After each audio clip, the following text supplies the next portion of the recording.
नमस्कार विद्यार्थी मित्रांनो.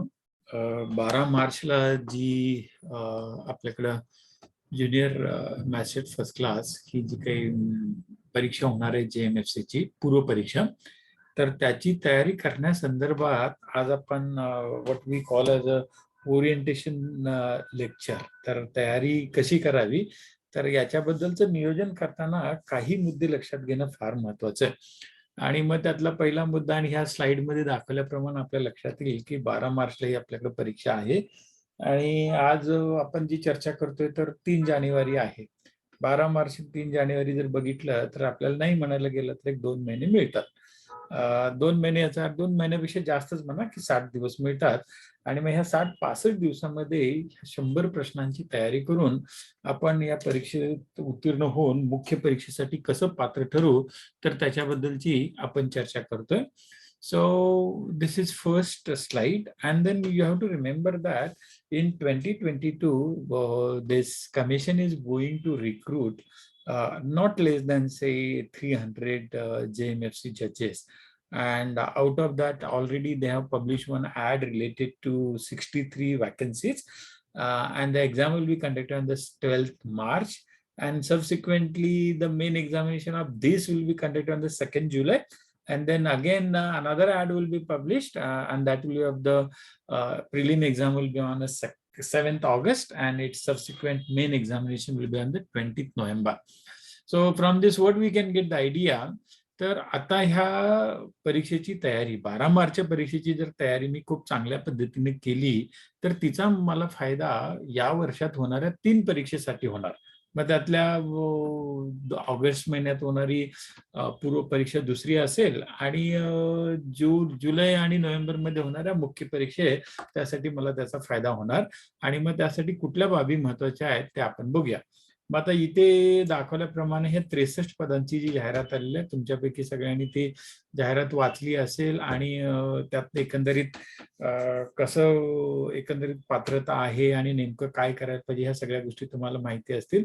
फक्त तुम्हाला एक रिव्हिजन म्हणा किंवा तुमच्या निदर्शनास आणावं म्हणून इथे तीच MPSCच्या वेबसाईटवरूनच घेतलेल्या काही स्लाइड्स ह्या आहेत.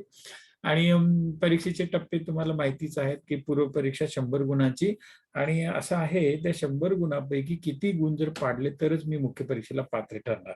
तर साधारण आतापर्यंत झालेल्या ज्या काही परीक्षा आहेत तर त्याच्यामध्ये गेलेला हायेस्ट मेरिट आतापर्यंत 63चं आहे. तर 63 म्हणजेच 2020च्या आता जी काही मुख्य परीक्षा झाली 2020 मध्ये दुय्यम म्हणजे आपल्या न्यायाधीशांची जी काही मुख्य परीक्षा झाली तर त्यासाठी जे पात्र ठरण्यासाठी मेरिट होतं ते 63चं, आणि सगळ्यात कमी आतापर्यंत गेलेलं आहे ते काहीतरी 36 पर्यंत गेलेलं आहे. आणि गेल्या 10 वर्षातल्या जर समजा या पूर्व आणि मुख्य परीक्षांचा आपण जर ट्रॅक रेकॉर्ड बघितलं तर पूर्वचं हायेस्ट मेरिट 63 गुणांचं 100 पैकी, आणि पूर्वच लोएस्ट मेरिट जे आहे तर ते काहीतरी 36 गुणांचं 100 पैकी. आणि मुख्य परीक्षेमध्ये जर तुम्ही बघायला गेला पात्र ठरण्यासाठी मुलाखतीला तर दोन्ही पेपरमध्ये आपल्याला 3-3 तासाचे जे पेपर लिहायचे आहेत तर त्या 200 पैकी 100 गुण हे पाडावेच लागतात जर तुम्ही ओपन कॅटेगरीतले असाल. आणि जर ज्याला आपण म्हणतो की विना काय ते अराखीव तर त्या कॅटेगरीतले असाल तर त्यासाठी साधारणपणे 90 किंवा 91 गुण पाडावेच लागतात, आणि 45% पेक्षा जास्त गुण त्यांच्यासाठी मुख्य परीक्षेत पडावेच लागतात.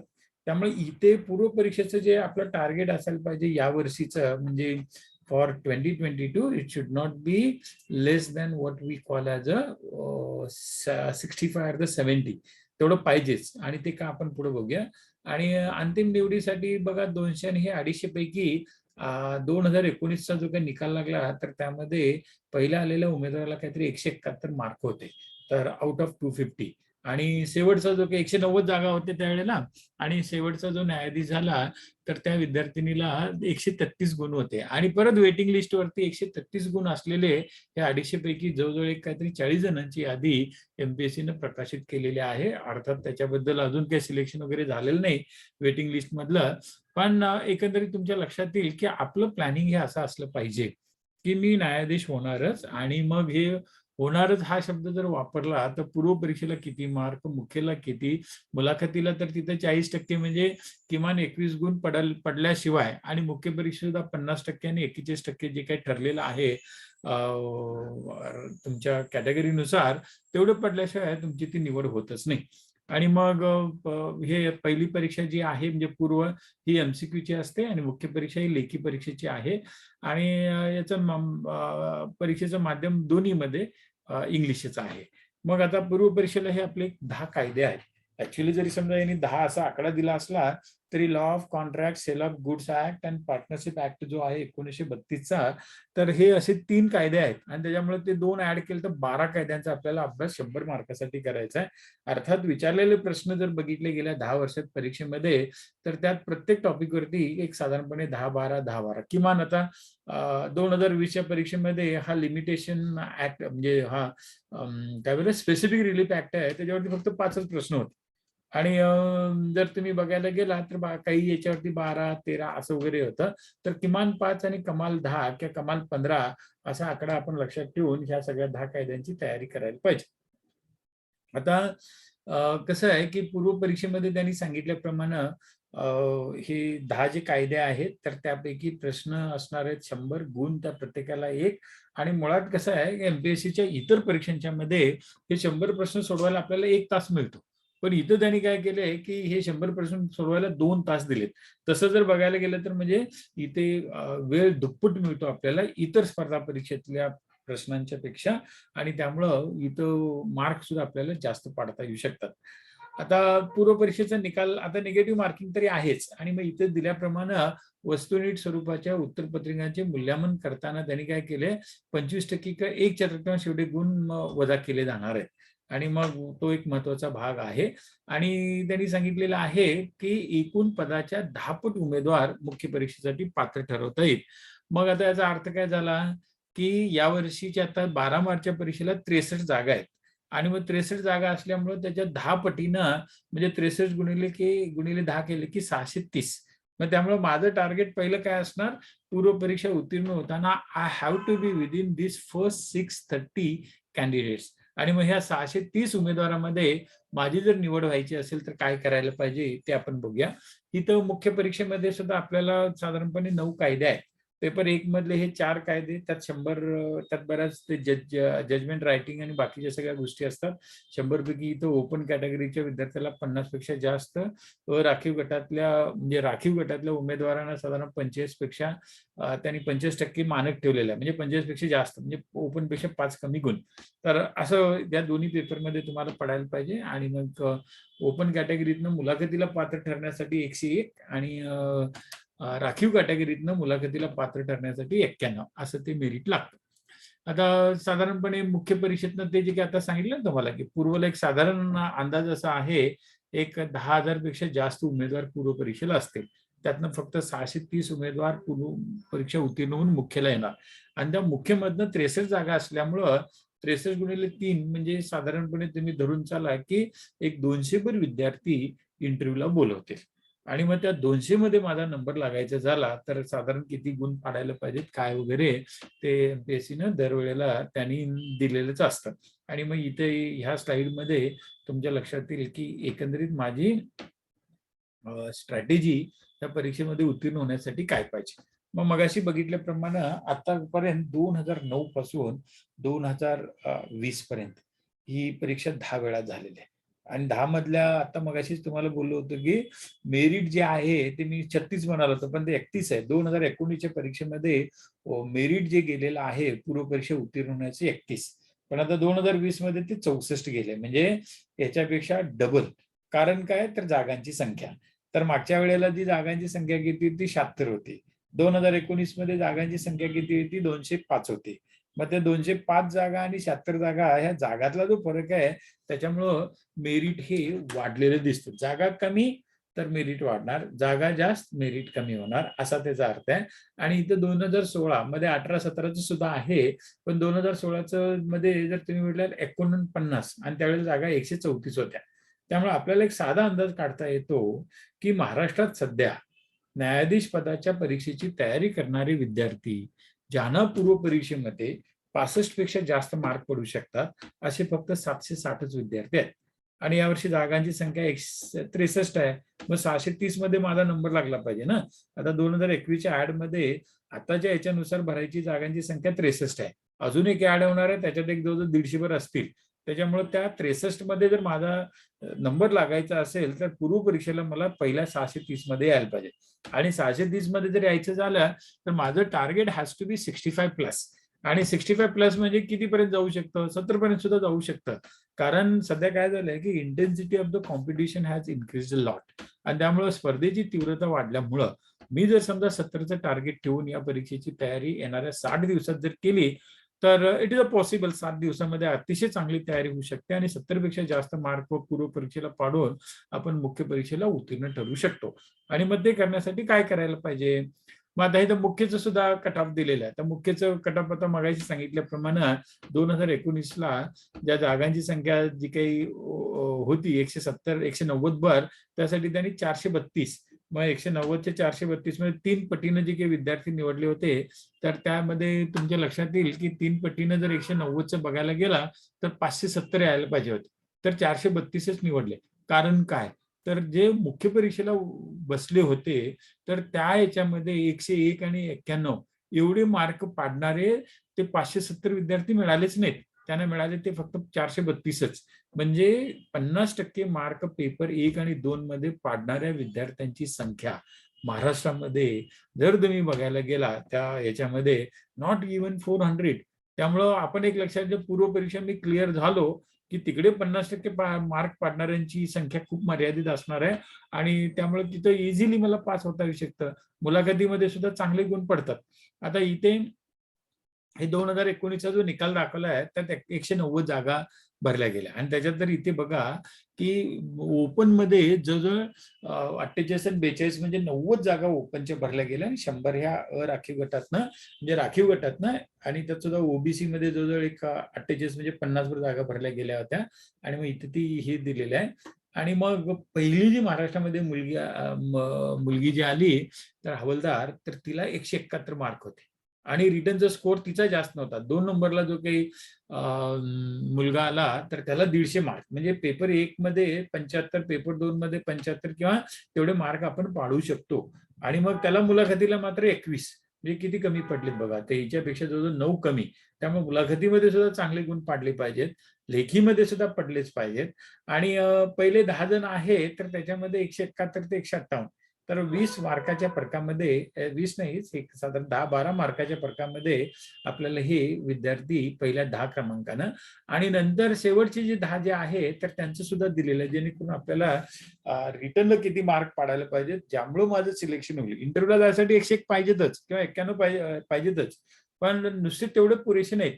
तर इथे रिटर्नला कमी मार्क पडलेले हे 182 क्रमांकाची विद्यार्थिनी, तर तिला 107 मार्क होते. इंटरव्ह्यूला 27 पडले, 134. आणि शेवटचं मेरिट मागायला सांगितलं तुम्हाला मी 133 होतं आणि 133 एवढे गुण पाडलेले अजून जवळजवळ 40 विद्यार्थ्यांची त्यांनी वेटिंग लिस्ट लावलेली आहे.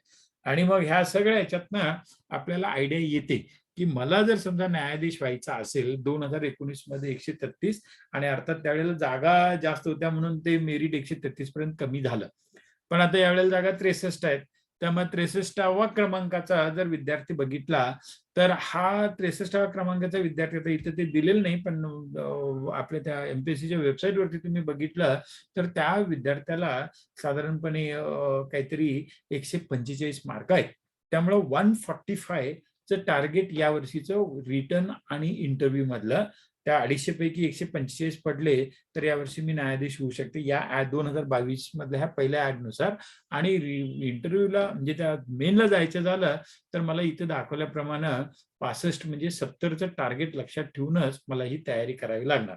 तर आता ही थोडक्यात पार्श्वभूमी झाली या परीक्षेची तयारी करताना आपल्याला काय काय करायला पाहिजे. तर आमच्या संस्थेच्या मार्फत या परीक्षेचे मार्गदर्शन हे गेली जवळजवळ 20-25 वर्ष केलं जातेच. आणि मग आता सध्या ऑनलाईन स्वरूपामध्ये आणि ऑफलाईन दोन्ही 75-25, 75% ऑनलाईन, 25% ऑफलाईन या स्वरूपामध्ये हा JMFCच्या कोर्सबद्दल ही थोडी माहिती. तर त्या परीक्षेची तयारी करण्यासाठी लागणारा सफिशियंट ड्युरेशनचे आहे, कारण जेवढी मटेरियल तुम्हाला किंवा हे लेक्चर जे सगळे दाखवलेत खाली, PDF, PPT किंवा subject test, referral material, test series किंवा amended papers with respect to 2022 जे 10 पेपर होऊन गेलेले आहेत. आणि त्याशिवाय कसं आहे की ही जी परीक्षा आहे, या परीक्षेचा अभ्यासक्रम आपल्याकडे डिपार्टमेंटल PSI ची जी परीक्षा होते, तर त्यामध्ये जो 20 कायदे आहेत, तर त्या 20 कायद्यामधल्या 10 कायदे इकडे आपल्याकडे ऑलरेडी आहेतच आणि त्यांची परीक्षा 10 वेळा झालेली आहे. मग त्यात आलेले पेपर, प्रश्न आणि इकडचे प्रश्न जवळजवळ सारखेच असतात. त्यानंतर आपल्याकडे लीगल ॲडवायझरच्या पोस्ट भरल्या जातात. लीगल ॲडवायझर वेगवेगळ्या डिपार्टमेंटच्या, आणि मग लीगल ॲडवायझर आरोग्यामध्ये आहे, शिक्षणामध्ये आहे किंवा विधी खात्यामध्ये भरले जातात. तर ह्या सगळ्यांच्या परीक्षा सुद्धा ऑब्जेक्टिव्ह स्वरूपाच्या झालेत. त्यानंतर प्रोफेसर च्या जागा सुद्धा भरल्या गेलेल्या आहेत. लॉ प्रोफेसर म्हणायचं त्याला. महाराष्ट्रातल्या शासकीय विधी महाविद्यालयामध्ये लॉ प्रोफेसर भरणारा, तर त्यांच्यासाठी सुद्धा विशेषतः ट्रायबल डेव्हलपमेंट मधल्या लीगल ॲडवायझरच्या जागा, आणि असे जवळजवळ त्या जवळजवळ 20 पेपर JMFC सोडून त्याच्या अभ्यासक्रमाशी संबंधित असलेले डिपार्टमेंटल PSI किंवा लीगल ॲडवायझर्स किंवा विधी खात्यातल्या जागा आणि शासकीय विधी महाविद्यालयातल्या प्रोफेसरच्या जागा, तर ते पेपर जर आपण, आणि ते प्रत्येकी 100, ते 100 गुणिले ते 2000, म्हणजे 20 पेपर घेतले की ते 2000 प्रश्न. JMFC ची झालेली 1000 प्रश्न असलेली परीक्षा. आणि मग असे हे 3000 प्रश्न MPSCनी गेल्या एक साधारण 10 वर्षामध्ये या परीक्षेच्या या परीक्षेतल्या अभ्यासक्रमाशी संबंधित विचारलेले आहेत. मग ह्या 3000 प्रश्नांचं मी योग्य पद्धतीनं जर विश्लेषण केलं, आकलन केलं, and I am able to just collect the sufficient and the essential material to find out the answer, and then within 60 days it is a possible, आणि आपण ती तयारी करू शकतो. आणि मग इथे जर बघितलं तुम्ही, तर हे आपले 10 कायदे आहेत, म्हणजे 12 कायदे. मग आता JMFC ची गेली जी 10 परीक्षा ज्या झाल्या, आता 2013 मध्ये परीक्षा झाली नाही, 2018 मध्ये सुद्धा झाली नाही. अर्थात आता काय झालंय, 2020 ची जी परीक्षा आहे ती 2019च्या जाहिरातीची. आता जी परीक्षा होते आपली ती 2021च्या जाहिरातीची. आणि मग एकंदरीत जर तुम्ही बघितलं, तर या 10 कायद्यावरती प्रत्येक वेळेला जे 100 प्रश्न आलेत, तर त्या 100 प्रश्नांमध्ये किमान प्रश्नांची संख्या एका कायद्यावरची 5ची आहे, आणि कमाल प्रश्न संख्या एका कायद्यावरची जी 13ची आहे. मग त्यात कुठल्या कायद्यावरती 13 विचारतील, कुठल्या कायद्यावरती 5 विचारतील, हे आपल्याला जरी निश्चित सांगता येत नसलं, तर आपला आयडिया येऊ शकते की हे या एकंदरीत चार्टवरनं तर वेटेज हे जवळजवळ सारखंच असतं. आता आपण 2020च्या परीक्षेची आपण चर्चा करणार आहोत PDFच्या स्वरूपामध्ये, आणि त्यात तुमच्या लक्षात येईल की तो लिमिटेशन ऍक्ट, जर स्पेसिफिक रिलीफ ऍक्ट जर सोडला किंवा कॉन्स्टिट्यूशन ऑफ इंडिया जर सोडली, तर तिथं 5 आणि 9 14 झाले, आणि यातली 6 प्रश्नांची जी भर आहे ती बाकीच्या इतर याच्यामध्ये 10 पेक्षा 2 किंवा 1 जास्त प्रश्न विचारून ती केलेली आहे. वेटेज साधारण आपण मानून जायचे की सारखंच असणार आहे. प्रत्येक पेपरवर कायद्यावरती 10च प्रश्न असतील, आणि मग हे 10 प्रश्न तयारी करताना मग प्रत्येक कायद्याचे आपण 10 बाबी किंवा वैशिष्ट्य लक्षात ठेवायच्या, आणि असे 100 मुद्दे जर तयारी करायची ठरवली, आणि 60 दिवस माझ्याकडे असल्यामुळं एक कायदा तयार करायला मला साधारण 5 दिवस पुरेसे आहेत.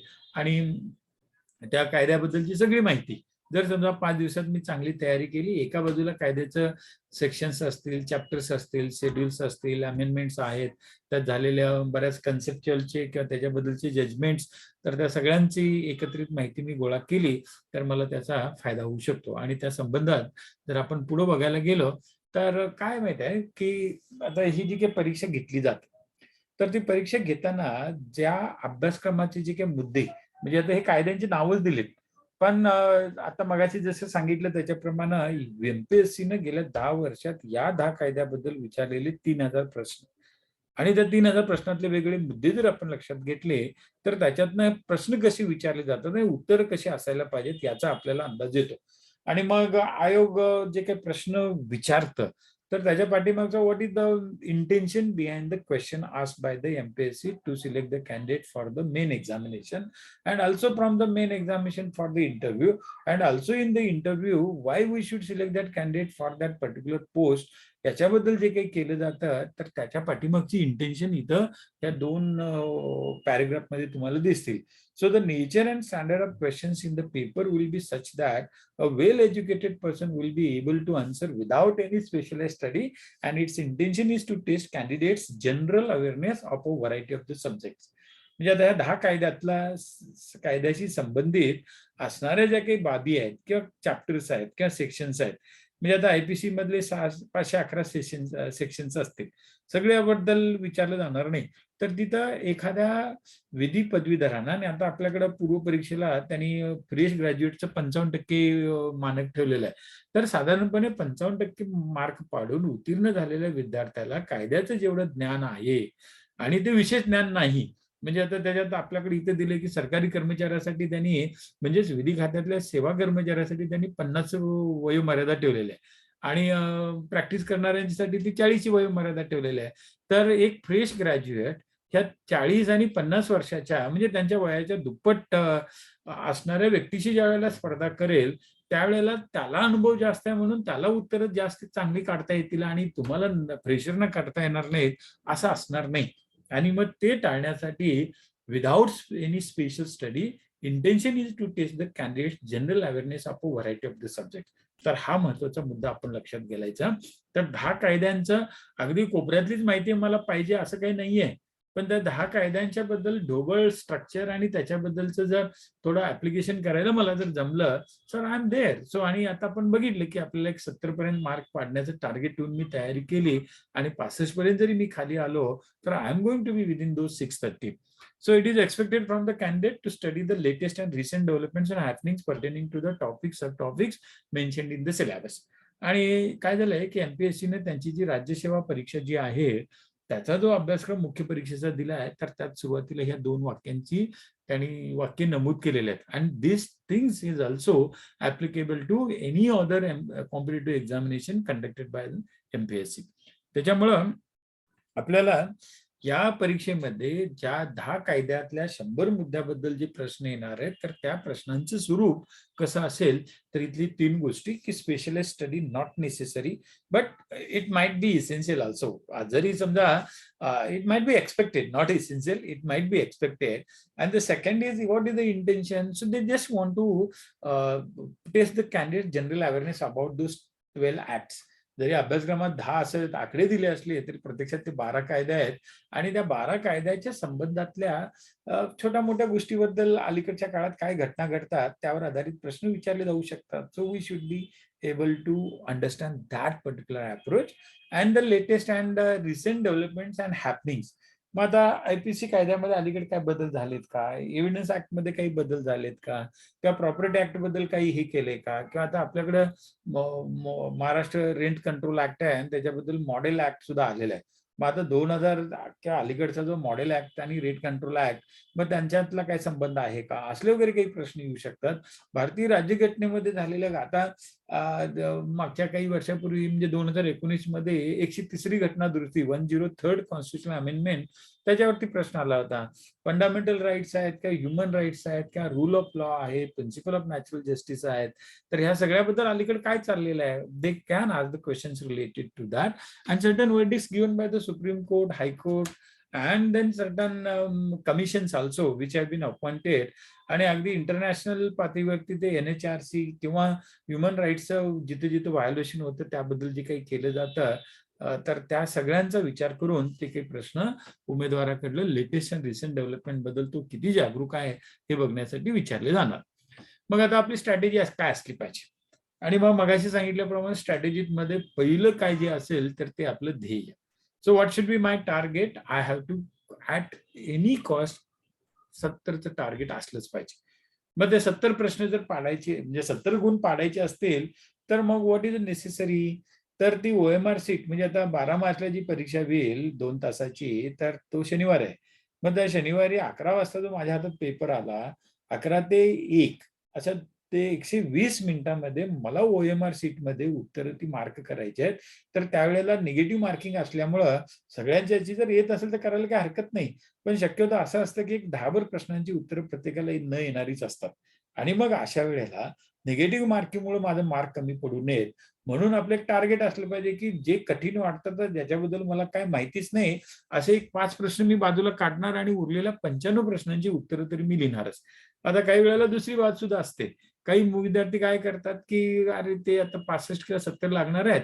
मग 100 पैकी जर समजा मी 80 प्रश्न अतिशय अचूक लिहिले तर मी पात्र ठरू शकतो. पण अनेक वेळेला असं होतं की if you solve the minimum number of the questions then बऱ्याच वेळेला इंटेन्सिटी ऑफ द कॉम्पिटिशन वाढल्यामुळं आणि आता तुम्हाला सांगितलं की ते काय झालंय की 25% मार्क म्हणजे इथे 1 मार्क गेला म्हणजे चुकला प्रश्न की म्हणजे 0.25 कमी होणार.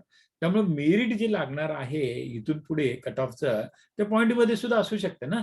म्हणजे आता आपण मगाशी चर्चा करत होतो 63चं मेरिट लागलं.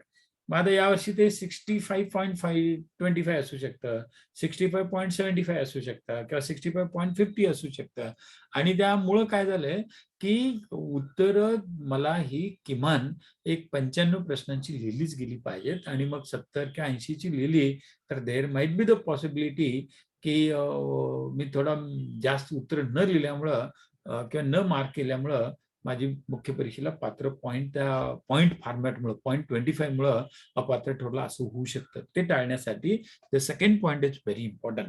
मग आता हे करायचं झालं तर काय करायला पाहिजे? तर आता आपल्याला प्रॅक्टिस करायलाच पाहिजे. कारण तुम्ही लॉ पदवीधर असल्यामुळं किंवा अनुभव असल्यामुळं तुम्हाला प्रचंड ते कायद्याचं ज्ञान असणार किंवा माहिती प्रचंड असणार किंवा ज्याला आपण म्हणतो पुस्तकातली किंवा त्या कायद्यातल्या बेअर ऍक्ट मधली किंवा इंटरप्रिटेशनच्या बद्दलची सगळी माहिती आपल्याला असणारच. पण आता ते नुसतं उपयोगाचं नाहीये. माहिती असणं एका बाजूला आणि तिचा वापर करून विचारलेल्या प्रश्नाचं उत्तर शोधून ते उत्तरपत्रिकेत मार्क करणं दुसऱ्या बाजूला. आणि मग that is very important practice. So you need to practice to read all 100 questions in 100 minutes. म्हणजे 120 मिनिटं जरी असली तर आपण तयारीचं प्रॅक्टिस करत असताना 120 मानायचंच नाही. माझ्यासाठी तो 1.5 तासच आहे किंवा 2.25 तासच आहे आणि त्या 1.5 किंवा 2.25 तासामध्ये 100 प्रश्न वाचून त्या सगळ्यांची उत्तरं उत्तरपत्रिकेत म्हणजेच OMR शीटमध्ये मी कसं मार्क करू शकू याचं प्रॅक्टिस करायलाच पाहिजे. आणि आता आपल्याकडे 60 दिवस आहेत. रोज एक पेपर जरी केला तर 60 दिवसात 60 पेपर सोडवून होतात आणि ती प्रॅक्टिस होणार आणि believe me this skill is very important than having lot of information. तुमच्याकडे कितीही ज्ञानाचा, माहितीचा किंवा स्मरणशक्तीचा साठा जरी असला तर तो जर आपण प्रॅक्टिस नाही केलं त्या 2 तासामध्ये 100 प्रश्न सोडवायचं तर त्याचा काही फायदा होत नाही. पण त्यामुळं दिस इज इक्वली इम्पॉर्टंट. मी तर म्हणेन की 40% study and the 60% practice to develop certain skills to find out the answer is very important than anything else. Then using various skills मग त्यासाठी ही उत्तर काढण्यासाठी आपल्याला 5 कौशल्य महत्वाचे आहेत. अॅक्युरेट उत्तर काढण्यासाठी 5 कौशल्य. मग आता ती कुठली आहेत ती पुढे बघूया आपण. आणि दुसऱ्या बाजूला कसं आहे की avoiding all the reasons to mark wrong answers. आता अनेक वेळेला उत्तर येत असून सुद्धा नजर चुकीनं किंवा बऱ्याच काही सिली मिस्टेक म्हणा आणखी काही बऱ्याच गोष्टी असतात त्याच्यामुळं there are again the 5 reasons why we even though we know the answer why you mark the wrong answer. मग ते 5 आणि 5 असे 10 मुद्दे कुठले आहेत ते बघायचे. मग त्यातल्या 5 मुद्द्यांचा वापर करून उत्तर काढायचं. 5 मुद्दे टाळून उत्तर चुकीचं जाणार नाही हे बघायचं. आणि हे करत असताना मगाशी का प्रॅक्टिस महत्वाचं आहे की बऱ्याच वेळेला कसं होतं प्रॅक्टिस जर नसेल तर ते 12 मार्चच्या शनिवारी 2 तासामध्ये परीक्षा हॉलमध्ये आपल्याला पेपर सोडवताना काही कारण नसताना अचानक टेन्शन येतं आणि मग ब्लॉक येतो. उत्तर माहिती असून सुद्धा सगळं असून सुद्धा ब्लॉक आल्यामुळं वी गेट रेस्टलेस आणि ते टाळायचं झालं तर मग ते practice is very very important. The target you just remember this. त्यानंतर परीक्षाभिमुख अभ्यास करायलाच पाहिजे. मग ती करण्याच्या पद्धती आपल्या कोर्समध्ये अशा ह्या 5 पद्धतींचा आम्ही वापर करतो. So the first is use of classificatory method. So what is the classificatory method? I told you. So there have been already 3,000 questions which have been asked by MPSC in various exams. आणि मग हे आपले 10 कायदे आणि प्रत्येक कायद्यामधले 10 मुद्दे असं त्या 100 मुद्देच्या अंतर्गत त्या 3,000 प्रश्नांचं मी विश्लेषण केलं. तर मला लक्षात येतं की what is the scope and the limit of the questions which has been asked by the MPSC. Difficulty level सुद्धा लक्षात येते. Structure of that question I am able to understand. आणि त्याच्यातनं मग माझी comprehending capability to find out to read that answer and to find out read that question and find out the answer ही खूप विकसित होते. And so that is why this classificatory method is very important. The important advantage of the classificatory method is what? जे essential नाही, जे important नाही किंवा जे आवश्यक नाही किंवा ज्याची गरज नाही ते आपण टाळायला शिकतो. त्यामुळे काय वाचायला पाहिजे आणि काय नको वाचायला पाहिजे परीक्षेच्या तयारीसाठी, तर त्यासाठी ही वर्गीकरण पद्धती फार महत्वाची ठरते. Then use of comparative approach. So comparative approach, आता लिमिटेशन ऍक्ट घेतला तर त्याची सांगड आपल्याला त्या सीपीसीसी, सीआरपीसीसी किंवा तो स्पेसिफिक रिलीफ ऍक्ट आहे त्याच्याशी घालता येते. एव्हिडन्स ऍक्ट घेतला तर त्याची सांगड जवळजवळ उरलेल्या 5-6 कायद्याशी घालता येते. आणि मग अशा वेळेला एका कायद्यातल्या विषयाचा किंवा मुद्द्याचा किंवा section, chapter, schedule, order, rule हा दुसऱ्या कायद्याशी कसा लावता येईल किंवा अलीकडच्या काळामध्ये किंवा हेच प्रश्न जे असतात ना, बघा शेवटी हे जे 3000 प्रश्न तुम्हाला जे what is the basis of that our course, तर ते 3000 प्रश्न जर तुम्ही बघायला गेला तर त्या 100 मुद्द्याभोवतीच अवतीभोवतीने फिरत राहिलेले आहेत. आणि मग ते फिरत राहत असताना तर त्यामध्ये फक्त ते समटाईम जे पर्याय असतात त्या पर्यायांनाच प्रश्न बनवतात आणि काही वेळेला प्रश्नालाच पर्याय बनवलं जातं. आणि मग हे कंपॅरिझन म्हणजेच एका बाजूला वर्गीकरण करायचं आणि दुसऱ्या बाजूला तुलना करायची. वर्गीकरण तुलना करत राहिलो की द ऍडव्हान्टेज इज दॅट तुम्हाला अनेक गोष्टी लक्षात ठेवायला सोपं जातं. तुमच्याकडे स्केलेटन खूप चांगलं तयार होतं आणि then you develop type of the lot of confidence. आणि मग त्यातनं त्या परीक्षेचा आवाका लक्षात येतो. आणि आवाका लक्षात आला की तुम्हाला वाटायला लागतं की मेनी टाइम्स इट हॅपन्स की जो युफोरिया येतो किंवा जे मोटिवेशन आपल्याला मिळतं ह्या परीक्षेच्या तयारीबद्दल. So that whole process become very healthy and attractive and satisfactory also. त्याच्यामुळं परीक्षा म्हणून याच्याकडे न बघता तर ती एक तयारी, न्यायाधीश होण्याची तयारी बघा म्हणूनच या परीक्षेच्याकडे बघायला पाहिजे. त्या परीक्षा किंवा स्पर्धा ह्या गोष्टी जरी असल्या तरी ही एक प्रक्रिया आहे. आणि ह्या प्रक्रियेतनं जर ह्या 60 दिवसामध्ये 10 कायद्यातल्या विविध मुद्द्यांचा जर मी अभ्यास केला तर forget about the whatever the data, information, knowledge required for the जज यू गेट, त्याच्यापेक्षा तुमचं अंडरस्टँडिंग आणि मगाशी जे सांगितलं the comprehending capability of the situation जी आपली डेव्हलप होते ती दुसऱ्या कशातनं होणार नाही. Then of course then you develop certain skills. मग आता वाचन कौशल्य महत्वाचं आहे. स्मरणशक्ती म्हणजे how to remember things are also important and then reproduce those things while finding out the answer is also important. त्यामुळं ह्या 60 दिवसामध्ये ह्या परीक्षेची तयारी करताना वाचन आणि स्मरण आणि त्याच्याच बरोबर त्याची उत्तर काढण्यासाठीची आठवण हा जो काही भाग आहे ते आपल्याला जमलं पाहिजे. And so these are the certain skills. आणि मग सांगितल्याप्रमाणे पेपर सोडवायला सुरुवात केली तुम्ही त्या गोष्टी आपोआपच आपल्यात विकसित होत जातात. हे करत असताना you need to emphasize on conceptual clarity, then application capability, and always you need to do the updation. And these 3 things are very important as suggested by this MPSC in their guidelines. तर त्यांच्या guideline नुसार जर समजा ह्या 3 गोष्टी इथं त्यांनी दिलेत रिसेंट डेव्हलपमेंट हॅपनिंग्स आणि त्याच्यात सांगितलंय की विदाउट एनी स्पेशल स्टडी म्हणजे कन्सेप्च्युअल क्लॅरिटी पाहिजेच. आणि test candidate general awareness and variety of the subject म्हणजे ऍप्लिकेशन आलंच. आणि त्याच्यामुळं ह्या 3 गोष्टी म्हणजे एखादा कायदा वाचत असताना त्यातले कन्सेप्ट, कुठले कन्सेप्ट महत्वाचं म्हणजे आता कुठलाही कायदा तुम्ही घेतला 2 नंबरचं सेक्शन हे डेफिनेशन बद्दलच आहे. मग आता ह्या 3000 प्रश्नांमध्ये किती डेफिनेशन येऊन गेल्या. मग त्या डेफिनेशनचा मी व्यवस्थित अभ्यास केला तर नाव कुठलीही डेफिनेशन येणाऱ्या परीक्षेतल्या 100 प्रश्नांपैकी जवळजवळ एक 10 प्रश्न कन्सेप्ट किंवा त्या डेफिनेशन बद्दलचे असणारच आहे. आणि मग हे 3000 प्रश्नांमध्ये येऊन गेलेल्या डेफिनेशन्स आणि कन्सेप्टचा जर मी अभ्यास केला असेल तर ह्या येणाऱ्या 10 प्रश्नांची उत्तर मला आपोआप आणि कन्सेप्टवरची उत्तरं सहसा चुकत नाही. So accuracy level will be very high. एखाद्या वेळेला ऍप्लिकेशन अपडेशनमध्ये काय होतं, कोपऱ्यातली गोष्ट असते त्यामुळे आपल्याला बऱ्याच वेळेला ते चुकायची शक्यता असते. ऍप्लिकेशन मधलं आपलं interpretation and then intention behind the question asked त्या दोन्हीत गफलत किंवा तफावत झाली तर ते चुकू शकतं. पण हा कन्सेप्टवरचा जो काही प्रश्न असेल तो चुकत नाही. त्यामुळे तिथे गणितासारखे पैकीचे पैकी मार्क आपल्याला पडू शकतात. And of course, to develop all those things, what is required? Quantity and quality of the study. So what is the quantity?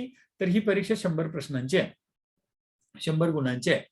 आणि मग the minimum time required to study, generally the basic principle of any competitive examination conducted by various recruiting agencies, either public service commission or any other agency, is 1 hour 1 mark.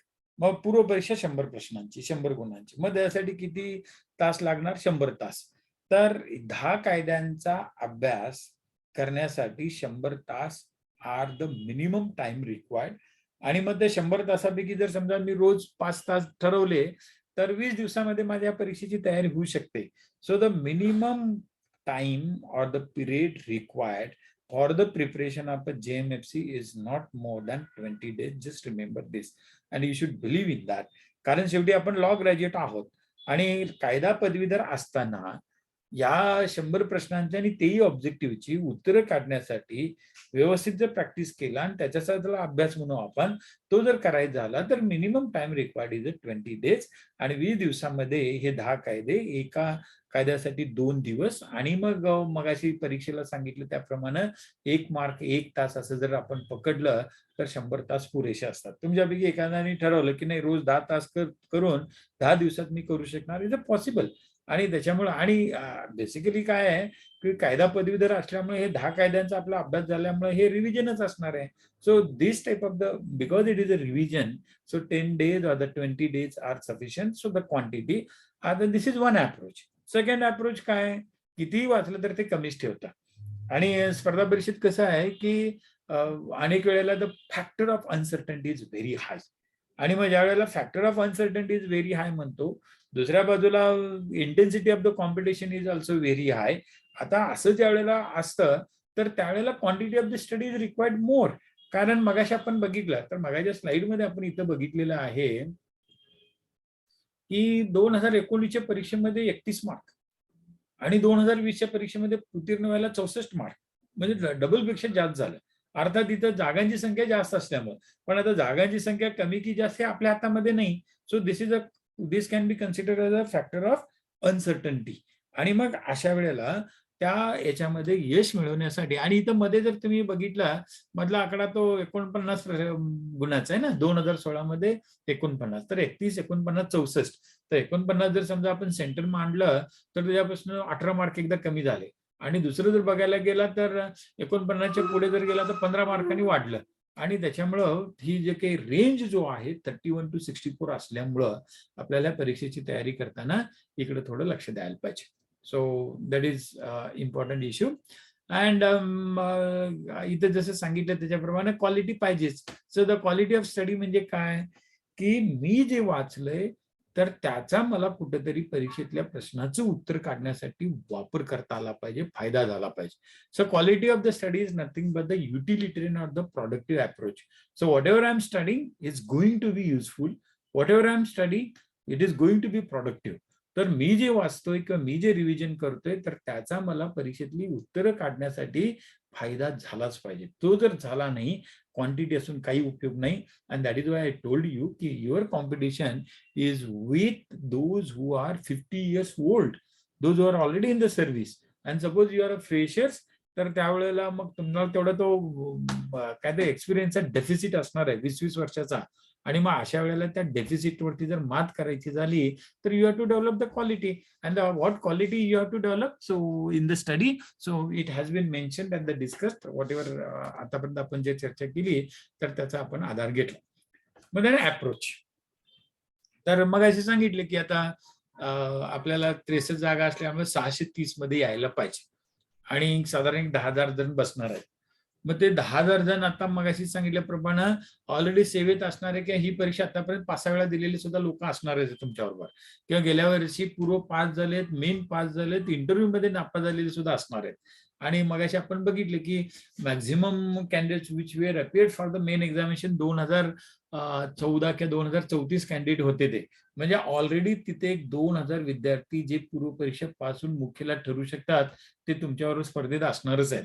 मग not necessarily they will succeed आणि you won't, असं काही असणार नाही. त्याच्यामुळं what is the basic requirement for mentality which you need to have a positive about this exam is nothing but don't worry about the competitors. ते प्रत्येक जण स्पर्धेत असणारच आहे.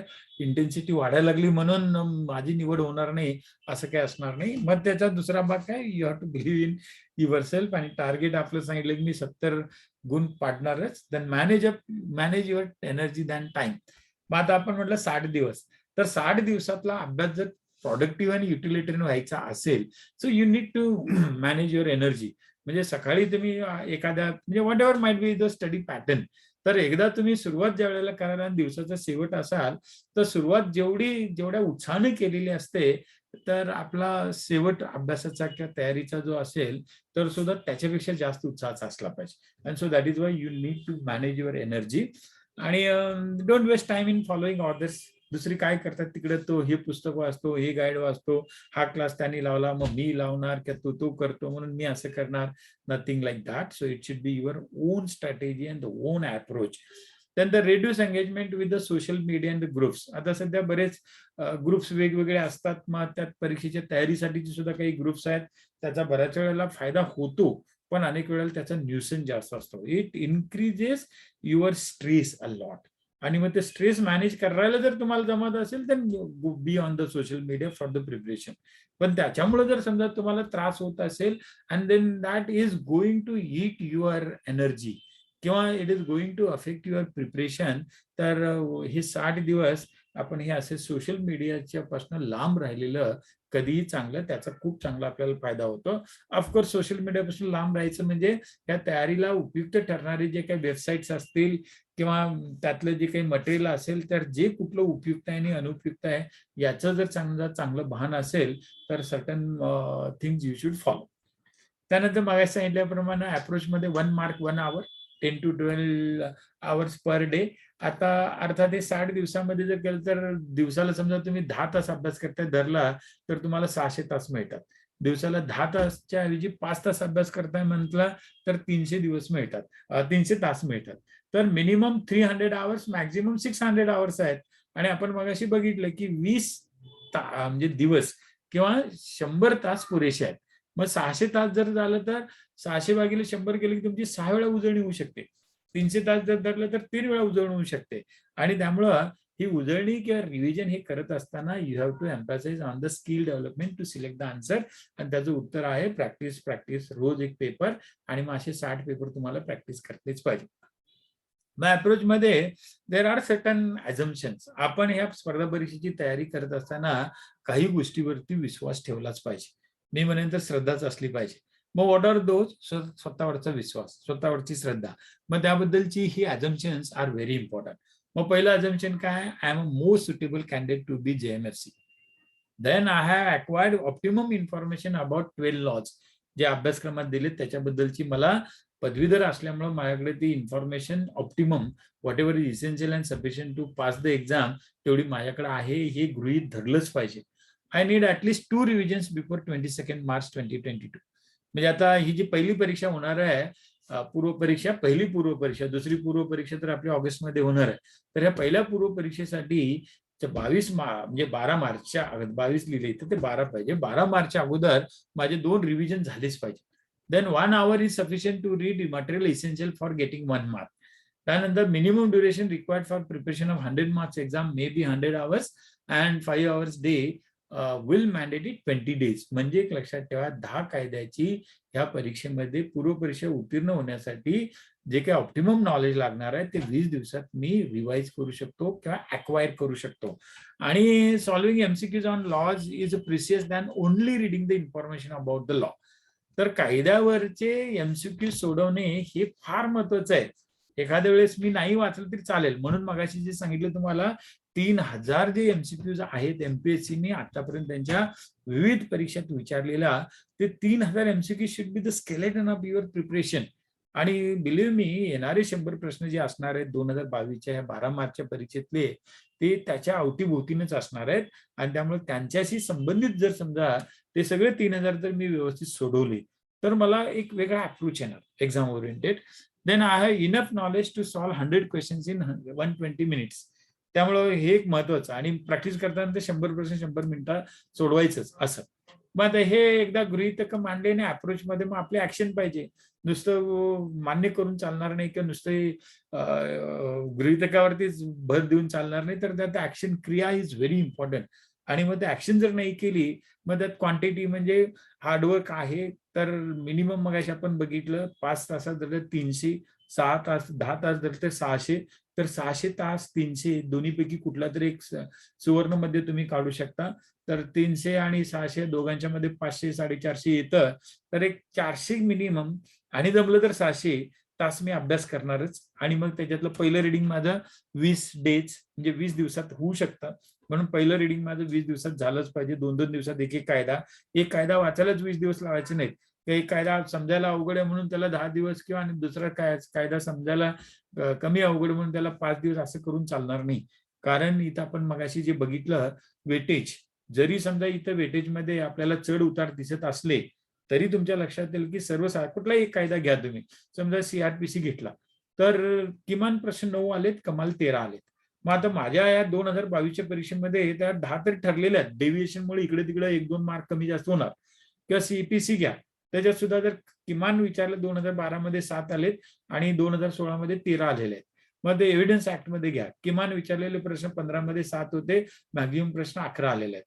मग तसंच ट्रान्सफर ऑफ प्रॉपर्टी ऍक्ट, म्हणजे कुठलाही कायदा घ्या त्यात 10 प्रश्न आलेलेच आहेत.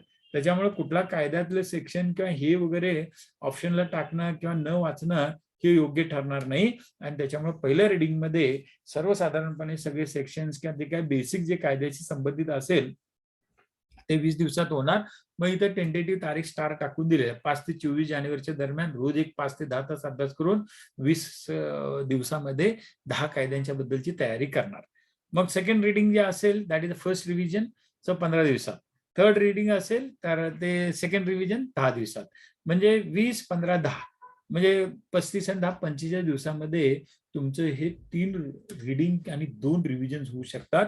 परीक्षेला परत जवळजवळ तुम्हाला पुढचे 15 दिवस मिळू शकतात. आणि मग फोर्थ रिव्हिजिंग म्हणजे प्रॅक्टिस सॉल्विंग प्रिव्हियस पेपर्स, म्हणजे MPSC ने विचारलेला. आणि अनदर इम्पॉर्टंट थिंग बघा, फक्त MPSC JMFC ची परीक्षा घेते असं नाही. भारतभर जवळजवळ 28 PSCs आहेत.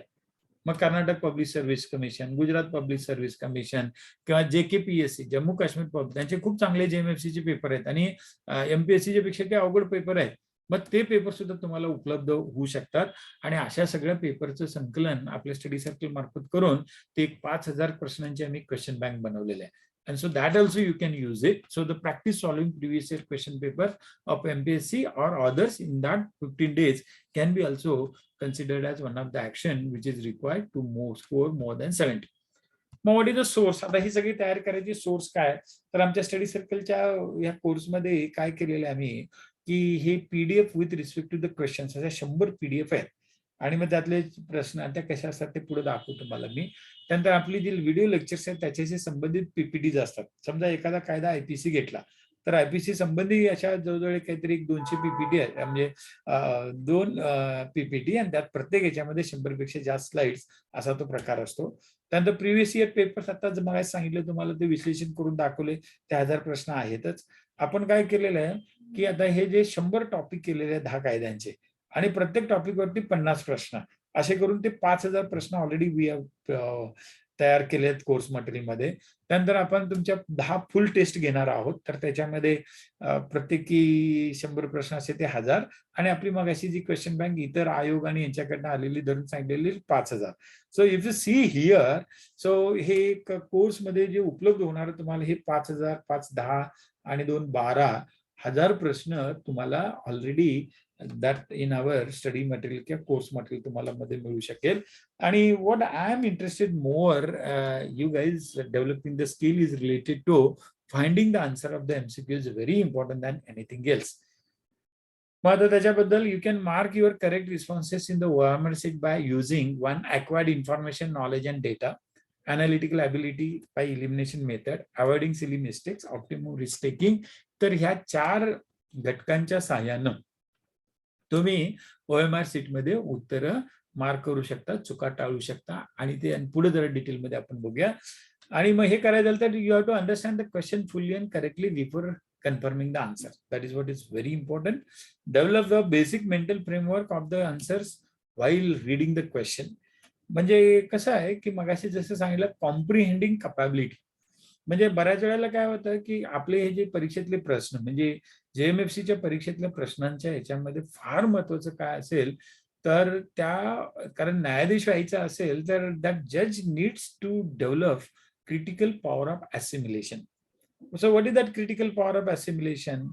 तर एखादी जी परिस्थिती कोर्टरूम मध्ये किंवा एखाद्या त्या घटनेबद्दलचं जे काही असेल तर त्या परिस्थितीबद्दल असिम्युलेशन म्हणजे so what are the facts and what is the reality and then how to correlate that with the existing acts of the existing judgments. आणि मग त्याच्यातनं मला जर न्याय डिस्पेन्स करायचा असेल so what need to be done. So हा सगळा जो काही भाग आहे so that is related to what we call as a mental framework. So develop a basic mental framework of the answer while reading the questions. आणि मग that imaginary काहीच असणार नाही. Everything has to be based on the proof and that proof can be or that situation can be interpreted in a different manner. and the different manner ni करत असताना rationalism is very important. मग तो rational approach आणायचा आहे, realistic approach आणायचा आहे. ते होत असताना जज needs to sometime empathetic also. कारण आता आपल्याकडे ते what we call as a काय ते ज्युडिशियल ऍक्टिव्हिजम जास्त आहे आपल्याकडे किंवा PILच्या ह्याच्यामुळे तरी सुद्धा म्हणजे कोणी न्यायालयात तक्रार न करता सुद्धा न्यायाधीश स्वतः पुढाकार घेऊन so they are doing various in प्रत्येक ह्याच्यामध्ये बऱ्याच गोष्टी चाललेल्या दिसतात आपल्याला. आणि मग त्या ह्याच्यातनं सो दॅट मेंटल फ्रेमवर्क तशा पद्धतीचं असलं पाहिजे. तर dispensing the justice is very important based on the proof without any discrimination और विदाउट एनी बायस. हा जो काही भाग आहे मग उत्तराचं सुद्धा यातले MCQ तसेच आहेत. त्या MCQचं उत्तर काढताना एक एक प्रश्न म्हणजे एक एक खटला मानायचा आणि त्याचं उत्तर काढताना मग जसं न्यायालयात प्रक्रिया होती तशी प्रक्रिया करायची आणि ती उत्तर शोधायचं. आणि असं शोधलं की आपण 100% पूर्व परीक्षा उत्तीर्ण होऊ शकतो. And so that is Y त्या MCQ प्रत्येक MCQ ला पण केस म्हणूनच बघून उत्तर शोधायचा प्रयत्न केला पाहिजे. Don't wait for the answer to come to you, instead force it out. So this is again important. And then don't overstretch your imagination. And as I told you here, the rationalism and the realism is very important, though you need to be empathetic. तर हा सगळा जो काही भाग लक्षात घेतला तर उत्तर काढायला आपल्याला हे सोपं जाणार. मग आता कसं आहे की मगाशी जसं सांगितलं तुम्हाला की आपल्याला 60 पेपर 60 दिवसात सोडवायचे आहेत, रोज 2 तास लावून वेळ लावून सोडवायचा प्रयत्न केला. मग आता ते सोडवताना आता बरीच मुलं काय करतात की पेपर सोडवतात पण ते सोडवलेल्या पेपरचं उत्तरपत्रिकेनिहाय विश्लेषण किंवा तपासत नाही, कॅलिब्रेशन करत नाही. आणि मग ते करणं फार इम्पॉर्टंट आहे. त्यामुळे अनेक वेळेला नुसतं पेपर सोडवून is not going to help you. But after you solve the paper in 2 hours, might be in 1 hour, 1.5 hour, तर उत्तरपत्रिकेमध्ये आणि माझी उत्तरं यांची तपासणी करायची आणि त्याच्यातनं जे काही चुकलेलं आहे त्याचा अभ्यास करायचा. And so that rectify what ever the errors you have made आणि त्याच्यातनं तुम्हाला मॉडिफिकेशन करायला जमतं. So performance calibration is very very important. आमच्या त्या ह्याच्यात मगाशी जसं सांगितलं ज्या काही टेस्ट दिल्या जातील त्याच्यामध्ये ती आयोगाची जशी उत्तरपत्रिका तशी उत्तरपत्रिका दिली जाते. त्यानंतर तुम्ही ते सोडवणार. सोडवल्यानंतर आपण मग हे उत्तर सोडवताना 2 तासामध्ये 5 sources to find out the accurate answer and 5 reasons for wrong answers हे अवॉइड करायचं, त्याचा वापर करायचा. तर अभ्यास मग मी जेवढी तयारी केलेली आतापर्यंत, समजा उद्या जरी पेपर तुम्ही सोडवला, लॉ पदवीधर असल्यामुळे 10 कायद्याबद्दल थोडं तरी माहिती असणारच. मग त्या 100 प्रश्नापैकी किमान तुम्हाला एक 20 ते 25% प्रश्नांची उत्तरे येऊ शकतात. सो आणि जर समजा खूप चांगला अभ्यास केला तर त्याच्यामुळे मला एक 70% प्रश्नांची उत्तरे येतात असं नाही होत. त्यामुळं just remember the structure and the nature of the question paper prelim of the JMFC is such that not only with the study you will be able to get qualified for the mains, but it is with other approach also किंवा other tools also. त्यामुळे 100 प्रश्नापैकी whatever I have seen for the last 30 years विद्यार्थी साधारणपणे कुठल्याही स्पर्धा परीक्षेमध्ये अभ्यासाच्या जीवावरती एक 40 ते 45% प्रश्नांची उत्तरं काढू शकतात ॲक्युरेट. आणि अनेक वेळेला मी बघितले की कसं आहे की हे परीक्षेतला अभ्यासक्रम आणि विचारलेले प्रश्न आणि मग सांगितलेलं कॉम्प्रिहेंडिंगचा इश्यू, ह्या सगळ्यामुळे काय होत आहे की कितीही जरी अभ्यास केला तर त्या 100 प्रश्नापैकी 40 पेक्षा जास्त प्रश्नांची उत्तरं काढताच येत नाही. आणि त्याच्यामुळं मग आपल्याला बाकीचे जे काही 4 घटक आहेत, प्रिव्हियस नॉलेज. मग what is that previous knowledge? So previous knowledge can be any news in the newspaper. मग आता आपल्याकडं बघा सध्या ज्याला आपण म्हणतो की मगाशी जसं आपण कॉन्स्टिट्यूशनच्या मध्ये बघितलं तर ते 130री घटनादुरुस्ती 2019च्या परीक्षेत विचारली होती. तर आता 105वी घटनादुरुस्ती झालेली आहे. मग त्याच्याबद्दलचा प्रश्न. मग आता आपल्या अभ्यासक्रमामध्ये ते अपडेशन मध्ये जरी येत असलं तर त्याच्याबद्दलची इन्फॉर्मेशन आपल्याला न्यूजपेपर किंवा कुठल्या तरी वेबसाईटवरनं मिळणार. मग अशा वेळेला दिस पर्टिक्युलर थिंग्स तुम्ही कधी कुठेतरी काहीतरी जे वाचलेलं असेल तर त्याचा सुद्धा फायदा होतो. अँड बिलीव्ह मी आटली म्हणजे ऑलमोस्ट म्हणजे जसं आपण बघितलं अभ्यासाचा एक 40 ते 50% आपला उत्तर काढण्यामधला वाटा.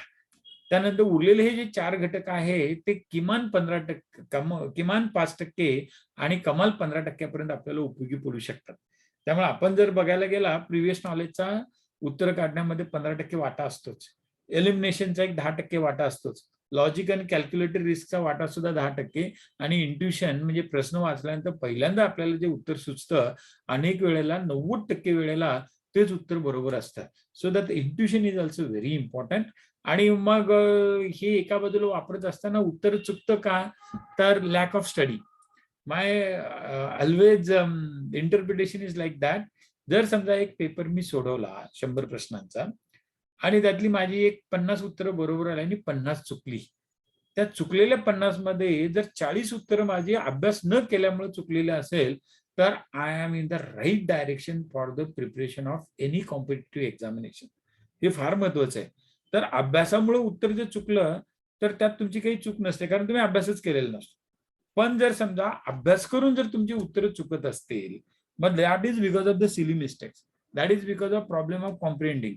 That is because of over confidence. That is because of the over looking and might be many times taking the extra risk also. आणि मग अशा वेळेला अभ्यासामुळे उत्तर चुकणं जेवढं चांगलं आहे तेवढा अभ्यास करून जर चुकत असेल तेवढं वाईट आहे. आणि ते जर टाळायचं आपल्याला जमलं तर मग मिनिमम अभ्यास जरी असला तरी आपल्या प्रश्नांची किंवा उत्तरांची संख्या वाढू शकते आणि आपण उत्तीर्ण होऊ शकतो. आणि सो दॅट इज वाय की नुसतं रिडिंग द लॉ किंवा ऍक्ट आणि त्यातले सेक्शन्स किंवा अमेंडमेंट्स पेक्षा त्याच्यावरती आलेल्या प्रश्नांची उत्तरं काढण्यासाठी ह्या 10 घटकांचा वापर करणं फार महत्वाचं आहे. मग आता आता आपल्याला हे JMFCची 60 दिवसात तयारी करायची झाली तर 100 मुद्दे आहेत. मग त्या 100 मुद्द्यांची 60 दिवसात आणि आपण मगाशी बघितलं की 20 दिवसांमध्ये माझं पहिल्यांदा हे 100 मुद्दे झाले पाहिजे. मग 20 दिवसात 100 मुद्दे करायचे असतील तर पहिल्या दिवसात 5, दुसऱ्या दिवसात 5 असं केलं तर 100 मुद्दे होऊ शकतात. मग आता हे code of criminal procedure code 1973चं जे आहे तर त्याच्यातली ही जी 484 कलम जी आहेत तर त्याच्यावरती 10 प्रश्न येतात. मग पहिला हा साधारणपणे टॉपिक कुठला तर background scheme scope and salient features of this act. मग ते कायद्यातली जी पहिली 5 सेक्शन जे आहेत तर त्याच्यावरती आधारित प्रश्न आलेले आहेत. तर jurisdiction and important doctrines with respect to courts मध्ये सेक्शन 625, 177, 189 काही वेळेला सेक्शनचा नमूद करून प्रश्न विचारलेला जातो. Powers and functions of the authorities and bodies मध्ये 36 ते 105L पर्यंतची जी कलम आहे. Security for keeping the peace and for good behaviour मग ज्याला आपण चॅप्टर केसेस म्हणतो त्या चॅप्टर केसेसच्या संबंधात जवळजवळ ही जी काही 40 कलम जी आहे तर म्हणजे 42 कलम त्याच्यावरती प्रश्न येतात. And then actions taken by the police मग then the proceedings trial before the court किंवा evidence and general provisions with respect to the inquiries and trials judgment sentences त्याच्याबद्दल आणि appeals transfers revision and the miscellaneous. मग असं मी काय करणार की माझ्याकडे बाबा 20 दिवसात मला हे सगळं संपवायचं आहे. मग बेअर ऍक्ट असेल किंवा कायद्याचं कुठलं पुस्तक किंवा आतापर्यंत जे वाचलेलं असेल किंवा कुठला जर स्टडी मटेरियल असेल तर ते 1-2 दिवसात मला हे संपवायचं आहे. मग पहिल्या 5 दिवसामध्ये ही 189 कलमापर्यंतची जी माहिती आहे ती संपवणार. उरील दुसऱ्याला याच्यामध्ये त्या 190 पासून 484 कलमापर्यंत. आणि मग परीक्षेमध्ये जे येणारे मुद्दे जे आहेत तर त्याच्यावरती जास्त भर देणार. आणि मग ते भर द्यायचं झालं तर परीक्षेत येणारे हे जे मुद्दे जे दाखवलेले आहेत तर त्याच्याकडे आपण म्हणजे त्याच्याकडेच लक्ष देऊन कायद्याचा अभ्यास केला पाहिजे. मग दुसरा कायदा सीपीसी. मग सीपीसी मध्ये ते ordinary rules are far more important than this sections. मग त्यातल्या ऑर्डिनरी रूलचा जास्त अभ्यास करायचा. आता इथं जरी समजा तुम्हाला सेक्शन वाईज जरी 20 घटक दिले असले, म्हणजे 10 घटक दिलेले असले तरी ते ऑर्डर आणि त्याची सांगड ऑर्डर आणि जर समजा रूल्सची घातली तर तो अभ्यास खूप सोपा होऊन जातो आणि उत्तर काढायला खूप सोपं जातं त्याच्यामुळं. म्हणजे सेक्शनपेक्षा ऑर्डिनरी रूलचा जर सिव्हिल प्रोसिजर कोडमध्ये सांगड घातली दॅट युजली हेल्प्स अस. मग याच्यात सुद्धा the first is usually related the background scheme scope salient features. Then suits. मग त्याच्यातले institution of the suit, plaint काय असतं, summon, jurisdiction of the courts related, execution and incidental proceedings, मग decree commissions काय बद्दल त्याच्याबद्दलची तरतूद. मग पर्टिक्युलर केसेस मधले काही सूट्स आहेत other usually against the government. Then special and supplementary proceeding वरती प्रश्न विचारले गेलेले आहेत. बऱ्याच वेळेला आउटसाइड द कोर्ट सेटलमेंट होते त्यावरती सुद्धा प्रश्न आलेत. अपील्स बद्दल, reference, review, revision, special provisions, त्या rules, power of the high court त्याच्याबद्दल जे काय, मिसलेनियस एक्झम्पशन, रेस्टिट्यूशन आणि schedules and orders. As I told you ते 18व्या आणि 19व्या टॉपिक मध्ये दिल्याप्रमाणे रूल्स अँड ऑर्डरचा जर चांगला मी अभ्यास केला हे सगळं व्यवस्थित आपल्याला सीपीसीतल्या उत्तर काढायला अडचण येणार नाही. मग ते प्लीडिंग, प्लेंट, रिटर्न स्टेटमेंट त्याच्याबद्दलचं, एव्हिडन्स ऍक्ट. मग त्याच्यावरती हे 10 मुद्दे. मग त्यात सुद्धा पहिलंच 1872 पासून आतापर्यंत यात म्हणजे 2000चा जो आपला IT कायदा आहे त्याच्यानुसार एव्हिडन्स ऍक्ट मध्ये बरेच मॉडिफिकेशन्स किंवा अमेंडमेंट्स करण्यात आले. आणि त्याच्यामुळं अनेक वेळेला असं होतं की एव्हिडन्स ऍक्ट मधचा तयारी करताना त्या इलेक्ट्रॉनिक रेकॉर्डवरती जास्त भर दिला जात होता. कारण दरवेळेला जर बघितलं तर 1-2 प्रश्न एव्हिडन्स ऍक्ट मधले जे 10 प्रश्न आहेत त्यातले 1-2 प्रश्न हे रिलेटेड टू द इलेक्ट्रॉनिक किंवा IT कायद्याशी संबंधित असतातच. आणि मग त्याची सांगड गाठली की त्यातले जे काही बदल झालेले ते लक्षात येतं आपल्याला. And so that is why 21 topic जो आहे सो बॅकग्राऊंड म्हणजे the evolution, amendments and then modifications due to certain act in that particular act हे जे आहे ते आपण थोडं बघितलं पाहिजे. Relevance and admissibility of the fact. मग द प्रूफ नेमकं काय आहे, facts which need not to be proved आहेत ती कुठली आहेत, ओरल एव्हिडन्स काय आहे, डॉक्युमेंटरी एव्हिडन्स, इलेक्ट्रॉनिक रेकॉर्ड किंवा exclusion of oral by documentary evidence. मग त्यातली जी 10 कलम आहेत त्याच्याबद्दलचे काही केसेस विचारले गेले आहेत, जजमेंट विचारले गेलेले आहेत. So you should study the burden of proof and presumption. मग ते एक. मग आता आपल्याकडे डोमेस्टिक व्हायलन्स ऍक्ट आहे किंवा ते 498 असेल किंवा अॅट्रॉसिटीचा कायदा आहे. So the burden of proof is on the म्हणजे जो ज्याच्यावरती अक्युज्ड आहे त्याच्याकडेच असतं. आणि मग त्याच्याबद्दलची माहिती, एस्टॉपल बद्दल, विटनेसेस मध्ये क्रॉस एक्झामिनेशन असेल, फर्स्ट एक्झामिनेशन, त्या सगळ्या याच्यावरती. त्यानंतर improper admission, rejection of the evidence. आणि हा सगळा जो भाग आहे 10 मुद्द्यांचा, मग याचाही अभ्यास करताना मगाशी सांगितल्याप्रमाणे 2 दिवस येतात. अर्थात बऱ्याच वेळेला असं होतं की CRPC ला 2 दिवस पुरत नाहीत. एव्हिडन्स ऍक्ट अर्ध्या दिवसात सुद्धा अनेक जणांचा होतो. So that much time are the compensate, you can compensate. पण आता इथे अर्ध्या दिवसात तुमचा पूर्ण झाला म्हणून तुम्हाला तिथे कमी प्रश्न असं नाही आहे की तो कायदा करायला तुम्हाला 3 दिवस लागले म्हणून तिथे जास्त प्रश्न असंही नाहीये. सो त्यामुळे प्रत्येक कायद्याला तेवढाच वेळ आपण दिला पाहिजे. Transfer of property right 1882. तर याच्यावरती अलीकडे जे काही प्रश्न विचारले जातात ते आर मोर लेटेस्ट.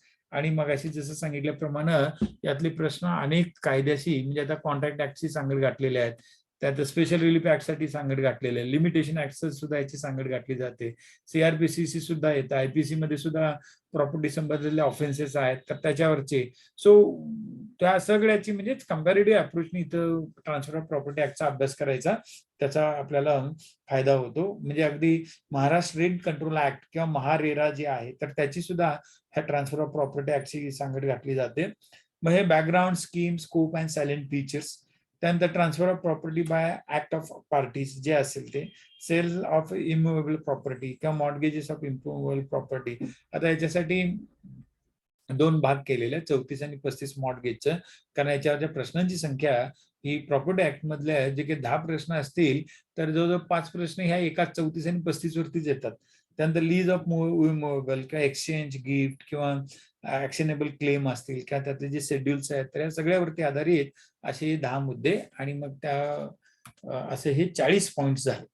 मग आता स्पेसिफिक रिलीफ ऍक्ट मध्ये 1963च्या त्यातले एक 10 मुद्दे मी जे बघितलं आतापर्यंत ह्या कायद्यावरती, कारण हा कायदा बऱ्याच वेळेला काय होतं की सीपीसीसी जोडला जातो जास्त वेळेला आणि मग त्यावरती आधारित प्रश्न अनेक वेळेला तिकडची काही वेळेला कन्सिडर करतात अनालिसिस करताना आणि त्याच्यामुळे स्पेसिफिक रिलीफ ऍक्टला कमी प्रश्न दिसतात, प्रत्यक्षात तसं नाहीये. आणि मग याचा अभ्यास करताना सुद्धा इथे दिलेले जे मुद्दे आहेत सो यू शुड बी म्हणजे basically CPC, CrPC, limitation act किंवा हे सगळे 10च्या 10 म्हणजे हे 3 झाले, पण 10च्या 10 कायदे तुम्हाला काय करता येतात एकत्र करता येतील. पण यातले जे कम्पॅरेटिव्ह अप्रोचनी जर करायला गेला तर त्याचा तुम्हाला जास्त फायदा स्पेसिफिक रिलीफ ऍक्ट साठी होऊ शकतो. इथे 10 मुद्दे दिलेले आहेत. एस्पेशली याच्यात द प्रिव्हेंटिव्ह रिलीफ आणि इंजेक्शन वरती 10 प्रश्न स्पेसिफिक रिलीफ ऍक्ट वरती असतील. म्हणजे आता 2020 याच्यात 5 प्रश्न होते, त्याच्यातले 2 प्रश्न हे प्रिव्हेंटिव्ह रिलीफ आणि इंजेक्शन म्हणजे निम्मे प्रश्न झाले. So likewise you have to highlight out of these 10 topics which has been given more importance in previous exams आणि accordingly आपण त्याची तयारी करायची. त्यानंतर महाराष्ट्र रेंट कंट्रोल ऍक्ट, मग त्याच्याबद्दलचे सुद्धा इथं 10 मुद्दे दिलेले आहेत. मग त्यातला history of evolution of Maharashtra rent control act, तो कायदा आल्यानंतर पूर्वीचे कुठले कायदे रद्द झाले असाही प्रश्न येतो. मग then we should be knowing. मग प्रिलिमिनरी त्यातल्या ज्या तरतुदी त्याच्याबद्दल, then provisions regarding the fixation of standard rent आणि परमिटेबल इन्क्रीजेस. मग याच्यामध्ये ड्युटीज ऑफ द लँडलॉर्डच्या काय असतील. त्यानंतर relief against forfeiture, recovery of possession, special provisions of recovery of possession in certain cases, त्यावरती वेगळा भर दिला गेलेला आहे. त्यानंतर that sub tenancies and the other matters concern with tenant. आणि मुंबई सारख्या शहरामध्ये याचा बराच वाद चालतो. आणि this act has been considered ideal act all over the country. म्हणजे महाराष्ट्र कंट्रोल म्हणजे महाराष्ट्राचं कसं आहे की आपलं राज्य हे कायदे करण्याबाबतीत इतर राज्यांच्या पेक्षा पुरोगामी म्हटलं जातं. म्हणजे आता ते पोटा, ताडा किंवा ते मोका हे कायदे जे आहेत तर त्याला समोर ठेवून वेगवेगळ्या राज्यांनी कायदे केलेले आहेत. आणि so likewise the Maharashtra rent control ऍक्टवरनच तर दिल्ली रेंट कंट्रोल ऍक्ट आलेला आहे, त्यानंतर कर्नाटक रेंट कंट्रोल ऍक्ट आलेला आहे.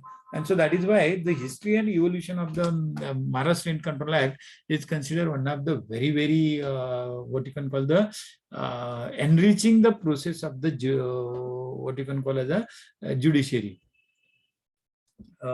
तो एक झाला. त्यानंतर लिमिटेशन ऍक्ट वरती हे असे 10 मुद्दे दिलेले आहेत आणि मग त्यातले महत्वाचे सेक्शन्स कुठले त्याबद्दलची माहिती. कॉन्स्टिट्यूशन ऑफ इंडिया, तर त्याच्यावरचे जे काही 10 जे आहेत तर बऱ्याच जणांना वाटते कॉन्स्टिट्यूशन मधले जे काही 395 कलम किंवा त्यातली जी 12 परिशिष्टम किंवा त्यातलं जे प्रिएम्बल आहे त्याच्यावरती जास्त किंवा असं काही दिसत नाही.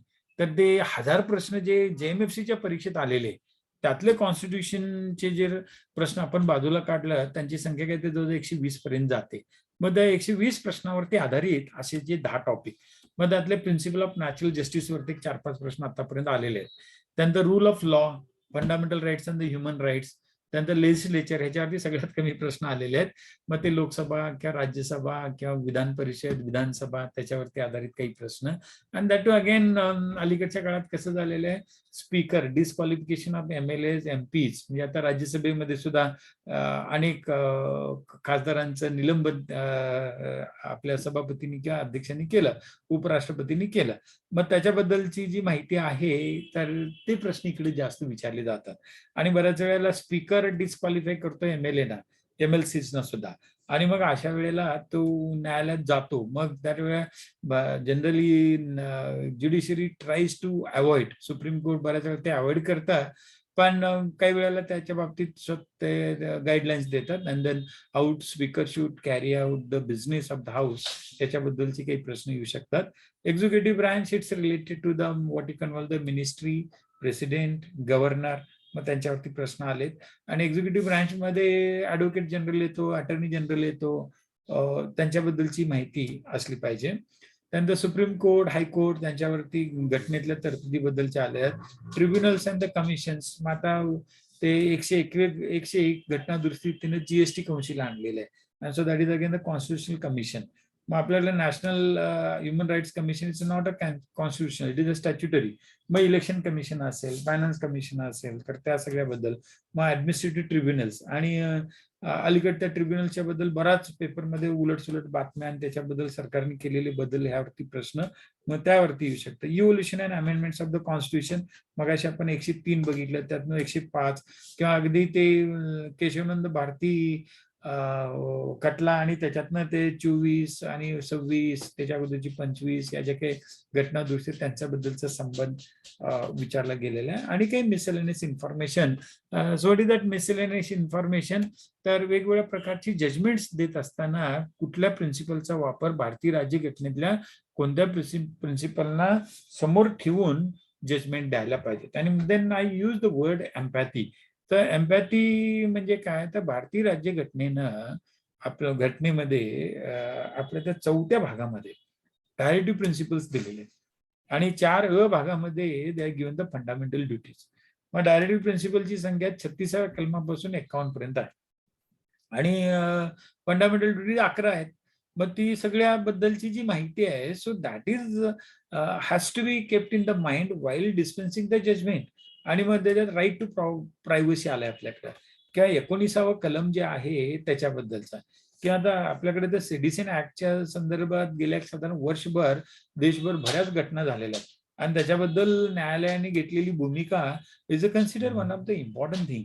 आणि मग ते सेडिशन ऍक्टच्या बद्दल आणि भारतीय राज्यघटना याची सांगड, का जजमेंट जी दिली जातात त्याच्याबद्दल, आणि जजमेंट देताना which principles has to be taken in consideration as mentioned in the constitution and that too in the preamble. The preamble जर आपण बघितलं कॉन्स्टिट्यूशनचं, त्याच्यामध्ये 17 वाक्य आहेत. मग देन सगळ्यात महत्वाचं म्हणजे जर बघायला गेलं तर त्यातलं जस्टिस, 17 वाक्य म्हणजे 17 महत्वाचे शब्द विच एव्हरी जज should keep in the mind while dispensing the judgment. मग आता याच्यामध्ये जर तुम्ही बघायला गेला तर जस्टिस, मग त्यात सोशल, पॉलिटिकल, इकॉनॉमिक आहे. त्यानंतर तिथं ते liberty, so they are not use the word freedom but they use the word the liberty. So difference between liberty and the freedom. आणि मग त्या लिबर्टी आपल्याला ती 5 प्रकारची दिलेली आहे. मग ती कुठली कुठली आहे? त्याच्यानंतर तिथं त्यांनी इक्वॅलिटी दिलेली, the equality of the opportunity and the status म्हटलेलं आहे. मग त्याच्यानंतर त्या ह्याच्यामध्ये जर तुम्ही बघायला गेला तर ते फ्रॅटर्निटी आणलेलं आहे. म्हणजे unity and the integrity of the nation or the country along with what you can call the prestige of the individual, हे महत्वाचं आहे. आणि मग ह्या सगळ्या ह्याच्यानुसार त्या प्रिएम्बल मध्ये अमेंडमेंट करायला पाहिजे, म्हणून एका राज्यसभेतल्या भाजपच्याच खासदारानं प्रायव्हेट बिल या अधिवेशनामध्ये राज्यसभेत सादर केलेलं आहे. So those things can be related to the constitution. आणि तो एक असे 10 मुद्दे. Indian penal code it's a very important. 1860 पासून आतापर्यंत काही त्याच्यात बदल झालेले, म्हणजे स्ट्रक्चरल चेंजेस फार कमी झालेले आहेत. आणि जर बघायला गेलं त्यावेळेचे गुन्हे आणि आताचे गुन्हे स्वरूपात थोडा जरी बदल असला तर इंटेन्शन म्हणा किंवा बाकीच्या काही ज्या गोष्टी आहेत, so they have remain the same. आणि त्यामुळं त्यात आपल्याला एवढे बदल करावे लागलेले नाही. आणि मग ते background, scheme, scope, definitions and important sections. आता हे जे 10 कायदे आहेत, सुरुवातीला कसं होतं की जम्मू काश्मीर, नागालँड किंवा आणखी काही भाग सोडला तर इतर ठिकाणी कायदे लागू नसायचे. म्हणजे इतर ठिकाणी लागू असायचे, इथं लागू नसायचे. पण आता 5 ऑगस्ट 2017ला जम्मू काश्मीरचा राज्याचा दर्जा किंवा ते 370 कलम रद्द आणि भारतीय राज्यघटना तिकडे लागू झाली. सगळेच कायदे मग तिथे लागू झालेले आहेत. मग अशा वेळेला जुनी पुस्तकं वाचताना त्याच्यामध्ये ते जम्मू काश्मीर, नागालँड किंवा आणखी काही भागात ते लागू होणार नाही असं दिलेलं असतं. पण ते आता लागू झालेलं आहे. 5 ऑगस्ट 2017 पासून जम्मू काश्मीरला 10च्या 10 कायदे with certain exceptions has been applicable. आणि मग त्या फ्यू एक्सेप्शन्स आर देअर. आणि मग ते ऍप्लिकेबल करत असताना त्याबद्दलची माहिती आणि इंडियन पिनल कोडच्या संदर्भात ते फार महत्वाचं आहे. आणि मग याच्यामध्ये दिल्याप्रमाणे silent features and important definitions, पहिले 1 ते 52 याच्यामध्ये ते बऱ्याच व्याख्या आणि त्याच्यावरती जास्त प्रश्न येतात तिथे. त्यामुळे 82वा टॉपिक जो आहे इंडियन पिनल कोड मध्ये महत्वाचा आहे.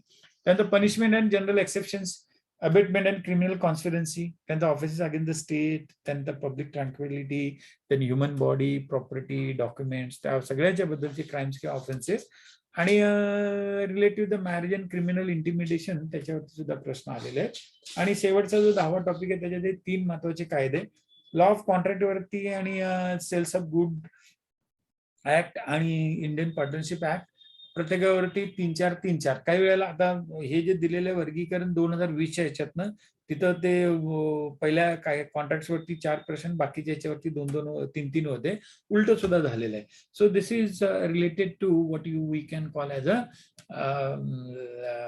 हे 100 मुद्दे. तर त्यामुळे अभ्यास करताना ह्या 100 मुद्द्यांना समोर ठेवून जर केलं आणि त्याच्या पुढे जर फोकस ठेवला तर डेव्हिएशन होत नाही आणि मग येणाऱ्या प्रश्नात 100 प्रश्न तुमच्या ह्याच्यात आवाक्यातल्या राहू शकतात.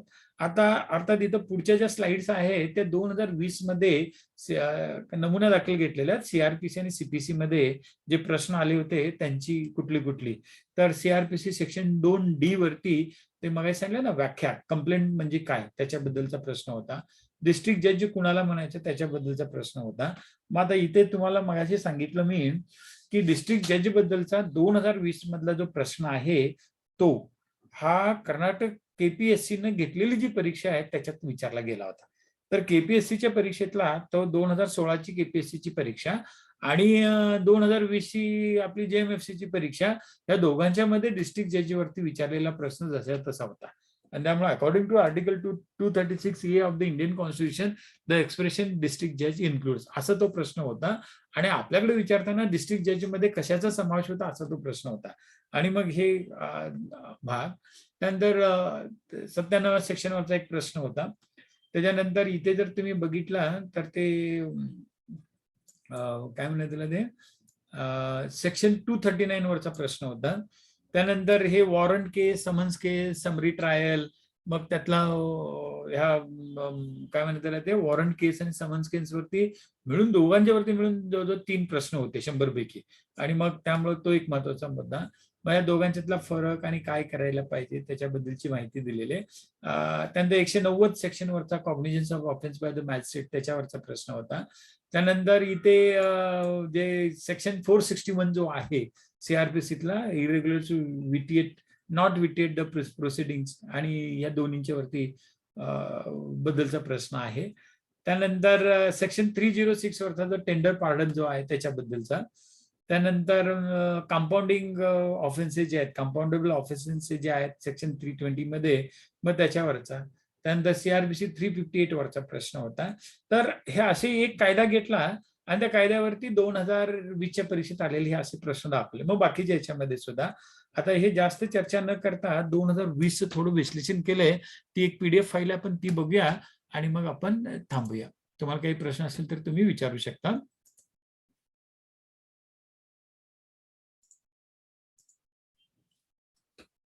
सो इथे एक अजून स्लाइड मी दाखवलेली आहे, ती दिसते का आपल्याला जरा सांगा. You are able to see the new slide. ही आपण बघाशी पीपीटी दिसते ना. Are you able to see the slide?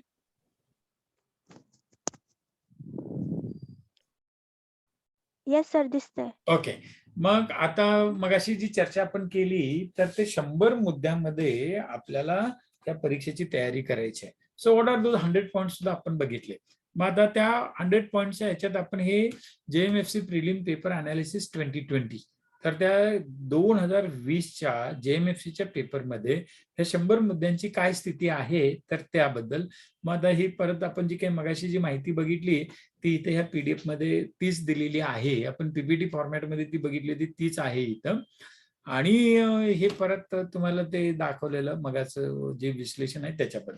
मग आता आपण इथं गेलो की 1993 त्याच्यात. मग आता इथं पहिल्यांदा दिसेल तुम्हाला जे 10 मुद्दे जे आहेत तर त्या 10 मुद्द्यापैकी 6 मुद्द्यावरती प्रश्न आले होते आणि 4 मुद्द्यावरती विचारले नव्हते. मग 6 मुद्द्यावरचा पहिला प्रश्न मगाशी दाखला, कंप्लेंट मीन्स, मग त्याची व्याख्या विचारलेली आहे. मग ते आपण मगाशी बघितलं. त्यानंतर दुसरं म्हणजे चॅप्टर 1 हा पहिला एक मुद्दा धरायचा. चॅप्टर 2, 3, 13 हा दुसरा मुद्दा. आणि मग त्या दुसऱ्या मुद्द्यावरती जर तुम्ही बघायला गेला तर त्यांनी 4 प्रश्न विचारले होते. मग the expression of a district जज इन्क्लुड्स, मग आता ते मगाशी एक प्रश्न तुम्हाला मी केपीएससीच्या परीक्षेतला दाखवला होता 2016चा आणि 2020च्या आपल्या परीक्षेतला प्रश्न. मग तिथे त्यांनी कंपाऊंड एमसीक्यू दिला होता आणि इथे स्ट्रेट लाईन मध्ये दिलेलं आहे आणि उत्तर दोन्हींचं जर बघितलं ऑल द अबाउट तिथेही होतं इथेही होतं. सो लाईक वाईज समजा आपण इतर परीक्षांचे पेपर जर व्यवस्थित सोडवले आणि त्याच्याबद्दलची जर माहिती असेल तर, आणि हे फक्त एक उदाहरण दाखवलं दाखवलं. Remember that those 3000 questions which I told you earlier, त्याची जर सांगड गाठली तर believe me at least 40 to 50% questions in coming examination will be related to that only. त्याच्यापेक्षा ते बाहेरचे असणार नाहीत. आणि एवढी सगळी तयारी केली की ते उरलेले जे काही वेगळे असतील ते प्रश्न त्याची उत्तरं काढायला आपल्याला आपोआप येणार. मग ते मॅजिस्ट्रेट ऑफ फर्स्ट क्लास त्याच्याबद्दल, मग त्या समन्स केसवरचा प्रश्न तू मगाशी स्लाइड दाखवली तुम्हाला, वॉरंट केसवरचा प्रश्न होता. म्हणजे आता इथे जर बघितलं तर 2, 3, 4 टॉपिक म्हणजे 6 प्रश्न 189 कलम याच्यातला, म्हणजे पहिले ते 6 ते 35 आणि नंतर ते 177 189 त्याच्यावरती आधारित 4 प्रश्न आले होते. आणि these are the very basic questions. म्हणजे इथे तुम्हाला कॉम्प्रिहेंडिंगचा प्रॉब्लेम येणारच नाही. So the questions are straight forward related the concept. मग आता सगळेच प्रश्न असे सोपे असतील असं नाहीये. मग आता पुढे जर गेला तुम्ही 6वा टॉपिक प्रोसिडिंगचा बद्दल, मग त्याच्यामध्ये चॅप्टर 14, 15, 16, 17, 34, 35, 36 अशा सगळ्या ह्या याच्यावरती मिळून 2च प्रश्न होते. मग आता इथे if the complaint is made to magistrate who is not competent to take a cognizance of the offense, he shall. मग आता त्याच्याबद्दलची जर समजा हे दिस इज, आता हा प्रश्न सोपा जरी वाटला तरी इंटरप्रिटेशन करताना त्याचा प्रॉब्लेम येतो. वरचे जे 2 प्रश्न जेवढे सोपे होते, 4 प्रश्न किंवा 5 बघितले ते, तेवढा हा सोपा नाहीये. वाटतो सोपा पण उत्तर चुकायची शक्यता असते. सो अकॉर्डिंगली तुम्हाला ते बघितलं पाहिजे. इरेग्युलरिटीज विच विटिएट प्रोसिडिंग्स, इथं मग स्मरणशक्ती पाहिजे. मग अशी त्या 2 पीपीटी मध्ये 2 स्लाइड ज्या दाखवल्या होत्या related to this 360 and 361. So this is irregularities which vitiate proceedings. त्या सीआरपीसीतलं 360 and 361 आहे ते.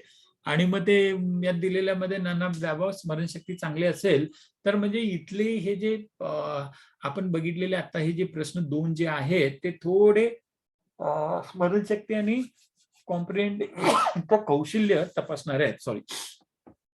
त्यानंतर एव्हिडन्सच्या संबंधातलं and general provisions of the inquiries and trials, मग ते चॅप्टर 23, 24, 25, 26 जर बघितलं मग त्यातला तर टेंडर पार्डन, मग इथं सुद्धा ते ऍप्लिकेशन तुम्हाला करावं लागतं. आणि मग त्यासाठी सुद्धा तुम्हाला ते 306 मधल्या काही गोष्टी दाखवल्या होत्या. सेक्शन 320 डायरेक्ट विचारलं गेलेलं आहे, पण आता इथं सुद्धा ऍप्लिकेशन करावं लागतं. त्यामुळे हे 2 प्रश्न सुद्धा स्ट्रेट फॉरवर्ड नाही आहेत, तर इथे ऍप्लिकेशन वरती आहेत. पहिले जे 5 प्रश्न बघितले ते कन्सेप्च्युअल होते, आता जे बघितले ते ऍप्लिकेशनचे आहेत.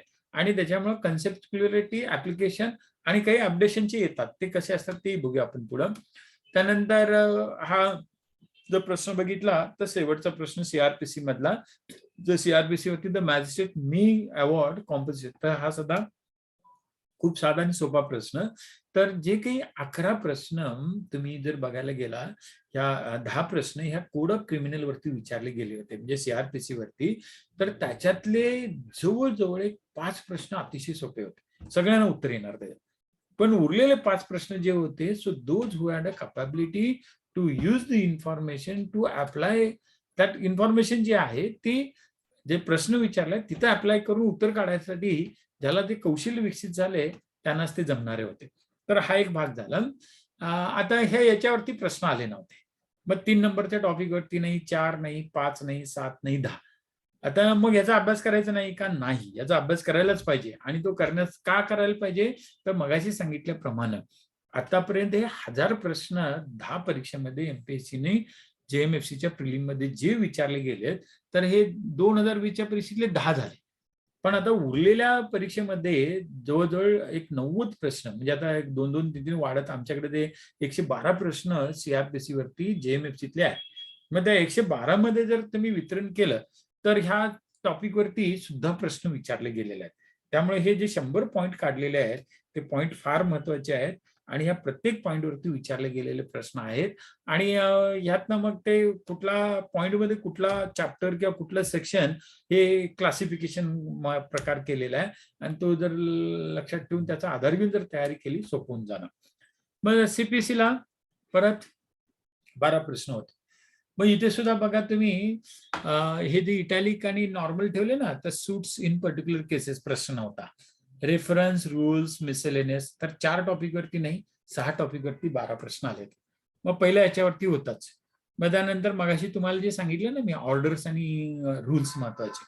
मग आता जनरली कसं होतं की इन्स्टिट्यूशन ऑफ सूट जी आहे, तर पहिल्यांदा इथे दाखवल्याप्रमाणे कॉज ऑफ ऍक्शन सीपीसी जी आहे, तर त्याचं चांगलं आकलन करण्यासाठी या सीपीसीचे टप्पे जे काही 8 टप्पे जे आहेत, तर आता काही जणांनी जास्त सुद्धा दिलेले आहेत. इथं जे 9 टप्पे दिलेत, ते 9 टप्पे for any civil action are very important.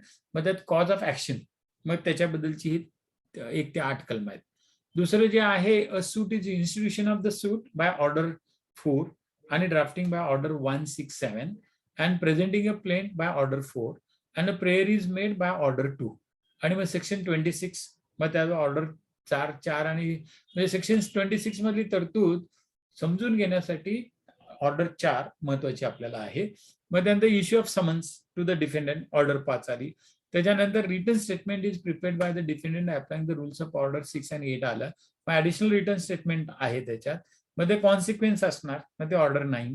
मग settlement of the issue order 14. त्यानंतर डिस्पोजल ऑन फर्स्ट हिअरिंग 12 ते 15 ऑर्डर मध्ये. त्यानंतर 18 order of proceeding with the trial, judgment आणि order decree whatever it is, so order 20. आणि मग एक्झिक्युशनला order 21. तर हे जे सगळं आहे ते 12व्या नंबरच्या पॉइंटमध्ये, आणि हा पॉइंट फार महत्वाचा आहे.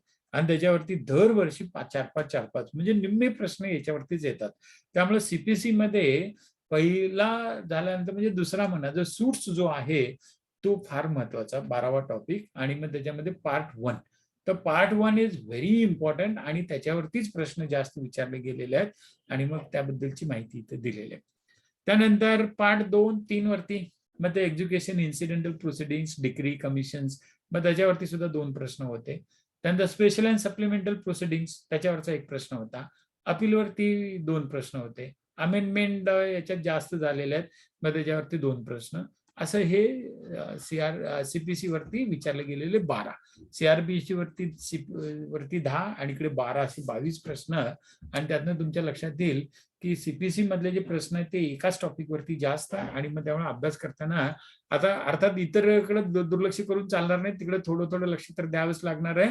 आणि नंतर जे विचारले गेले नाहीत ते टॉपिक कुठले आहेत, त्यातले मुद्दे ते सुद्धा दिलेले आहेत. एव्हिडन्स ऍक्ट 11 प्रश्न होते. आणि जर तुम्ही बघायला गेला तर त्यात रिलिव्हंट अँड ऍडमिशन फॅक्ट्स वरती, ओरल एव्हिडन्स, डॉक्युमेंटरी एव्हिडन्स, त्यानंतर exclusion of oral by documentary evidence आणि विटनेसेस, त्याच्यावरती प्रश्न ज्या होते, म्हणजे 5 टॉपिक वरती 11 आलेले. आणि मग यात सुद्धा जर बघायला गेला, पहिला जो आहे relevancy of the fact, admission and the relevance of the fact is very important. आणि ते पहिले 55 कलम त्याच्याशीच आहेत आणि मग त्यावरती आधारित. ओरल वरती 1 प्रश्न होता, डॉक्युमेंट वरती 2 होते, आणि त्यानंतर विटनेसेस वरती 3 प्रश्न होते. याच्यावरती विचारले गेले नव्हते. ट्रान्सफर ऑफ प्रॉपर्टी ऍक्ट, मग त्याच्यामध्ये जर बघायला गेला तर त्यात सुद्धा इथे जर बघितलं तर 2 टॉपिक वरती प्रश्न नव्हते, पहिला आणि शेवटचा.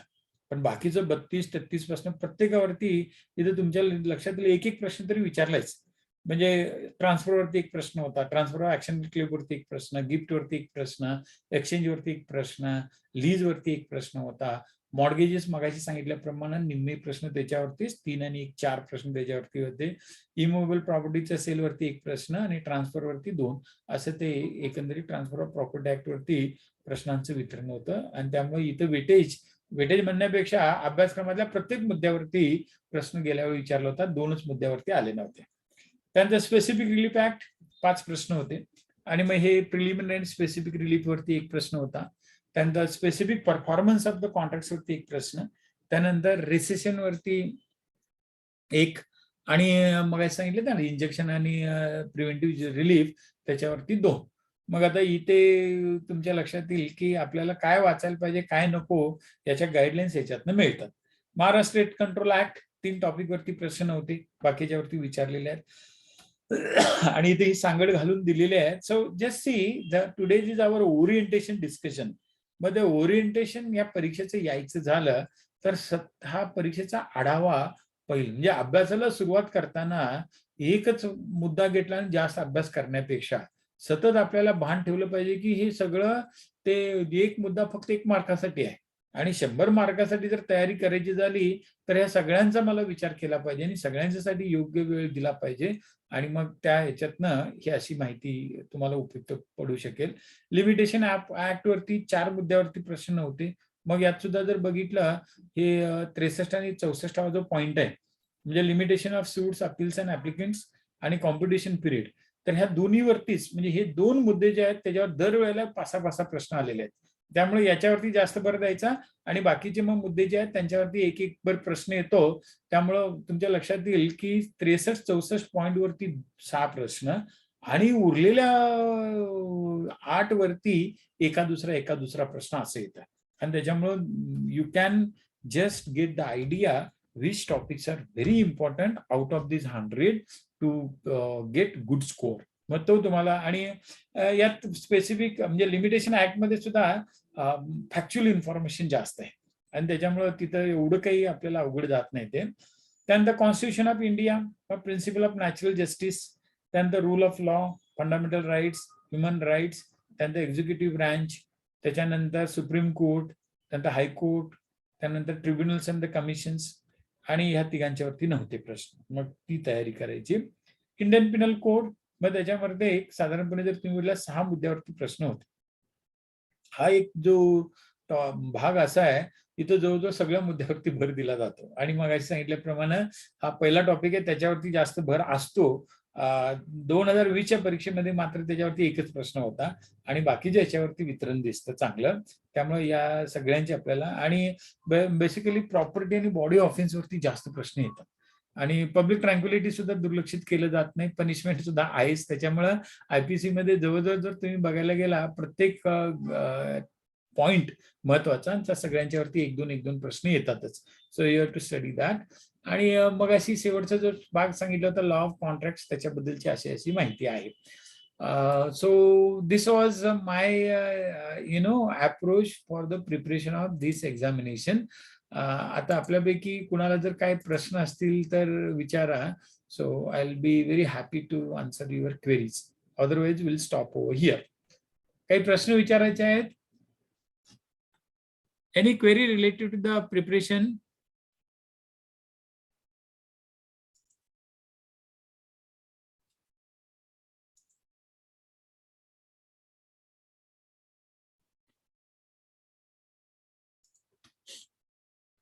ओके. सो आता आपण चर्चा केलेली आहे. If you had any issues so you can write or you can visit our website आणि तिथे तुमचं एकंदरीत त्या क्वेरीज असेल त्या तुम्ही विचारू शकता. Will be happy to address them. So thank you very much and wish you all the best for the preparation as well as for the examination. So thank you very much.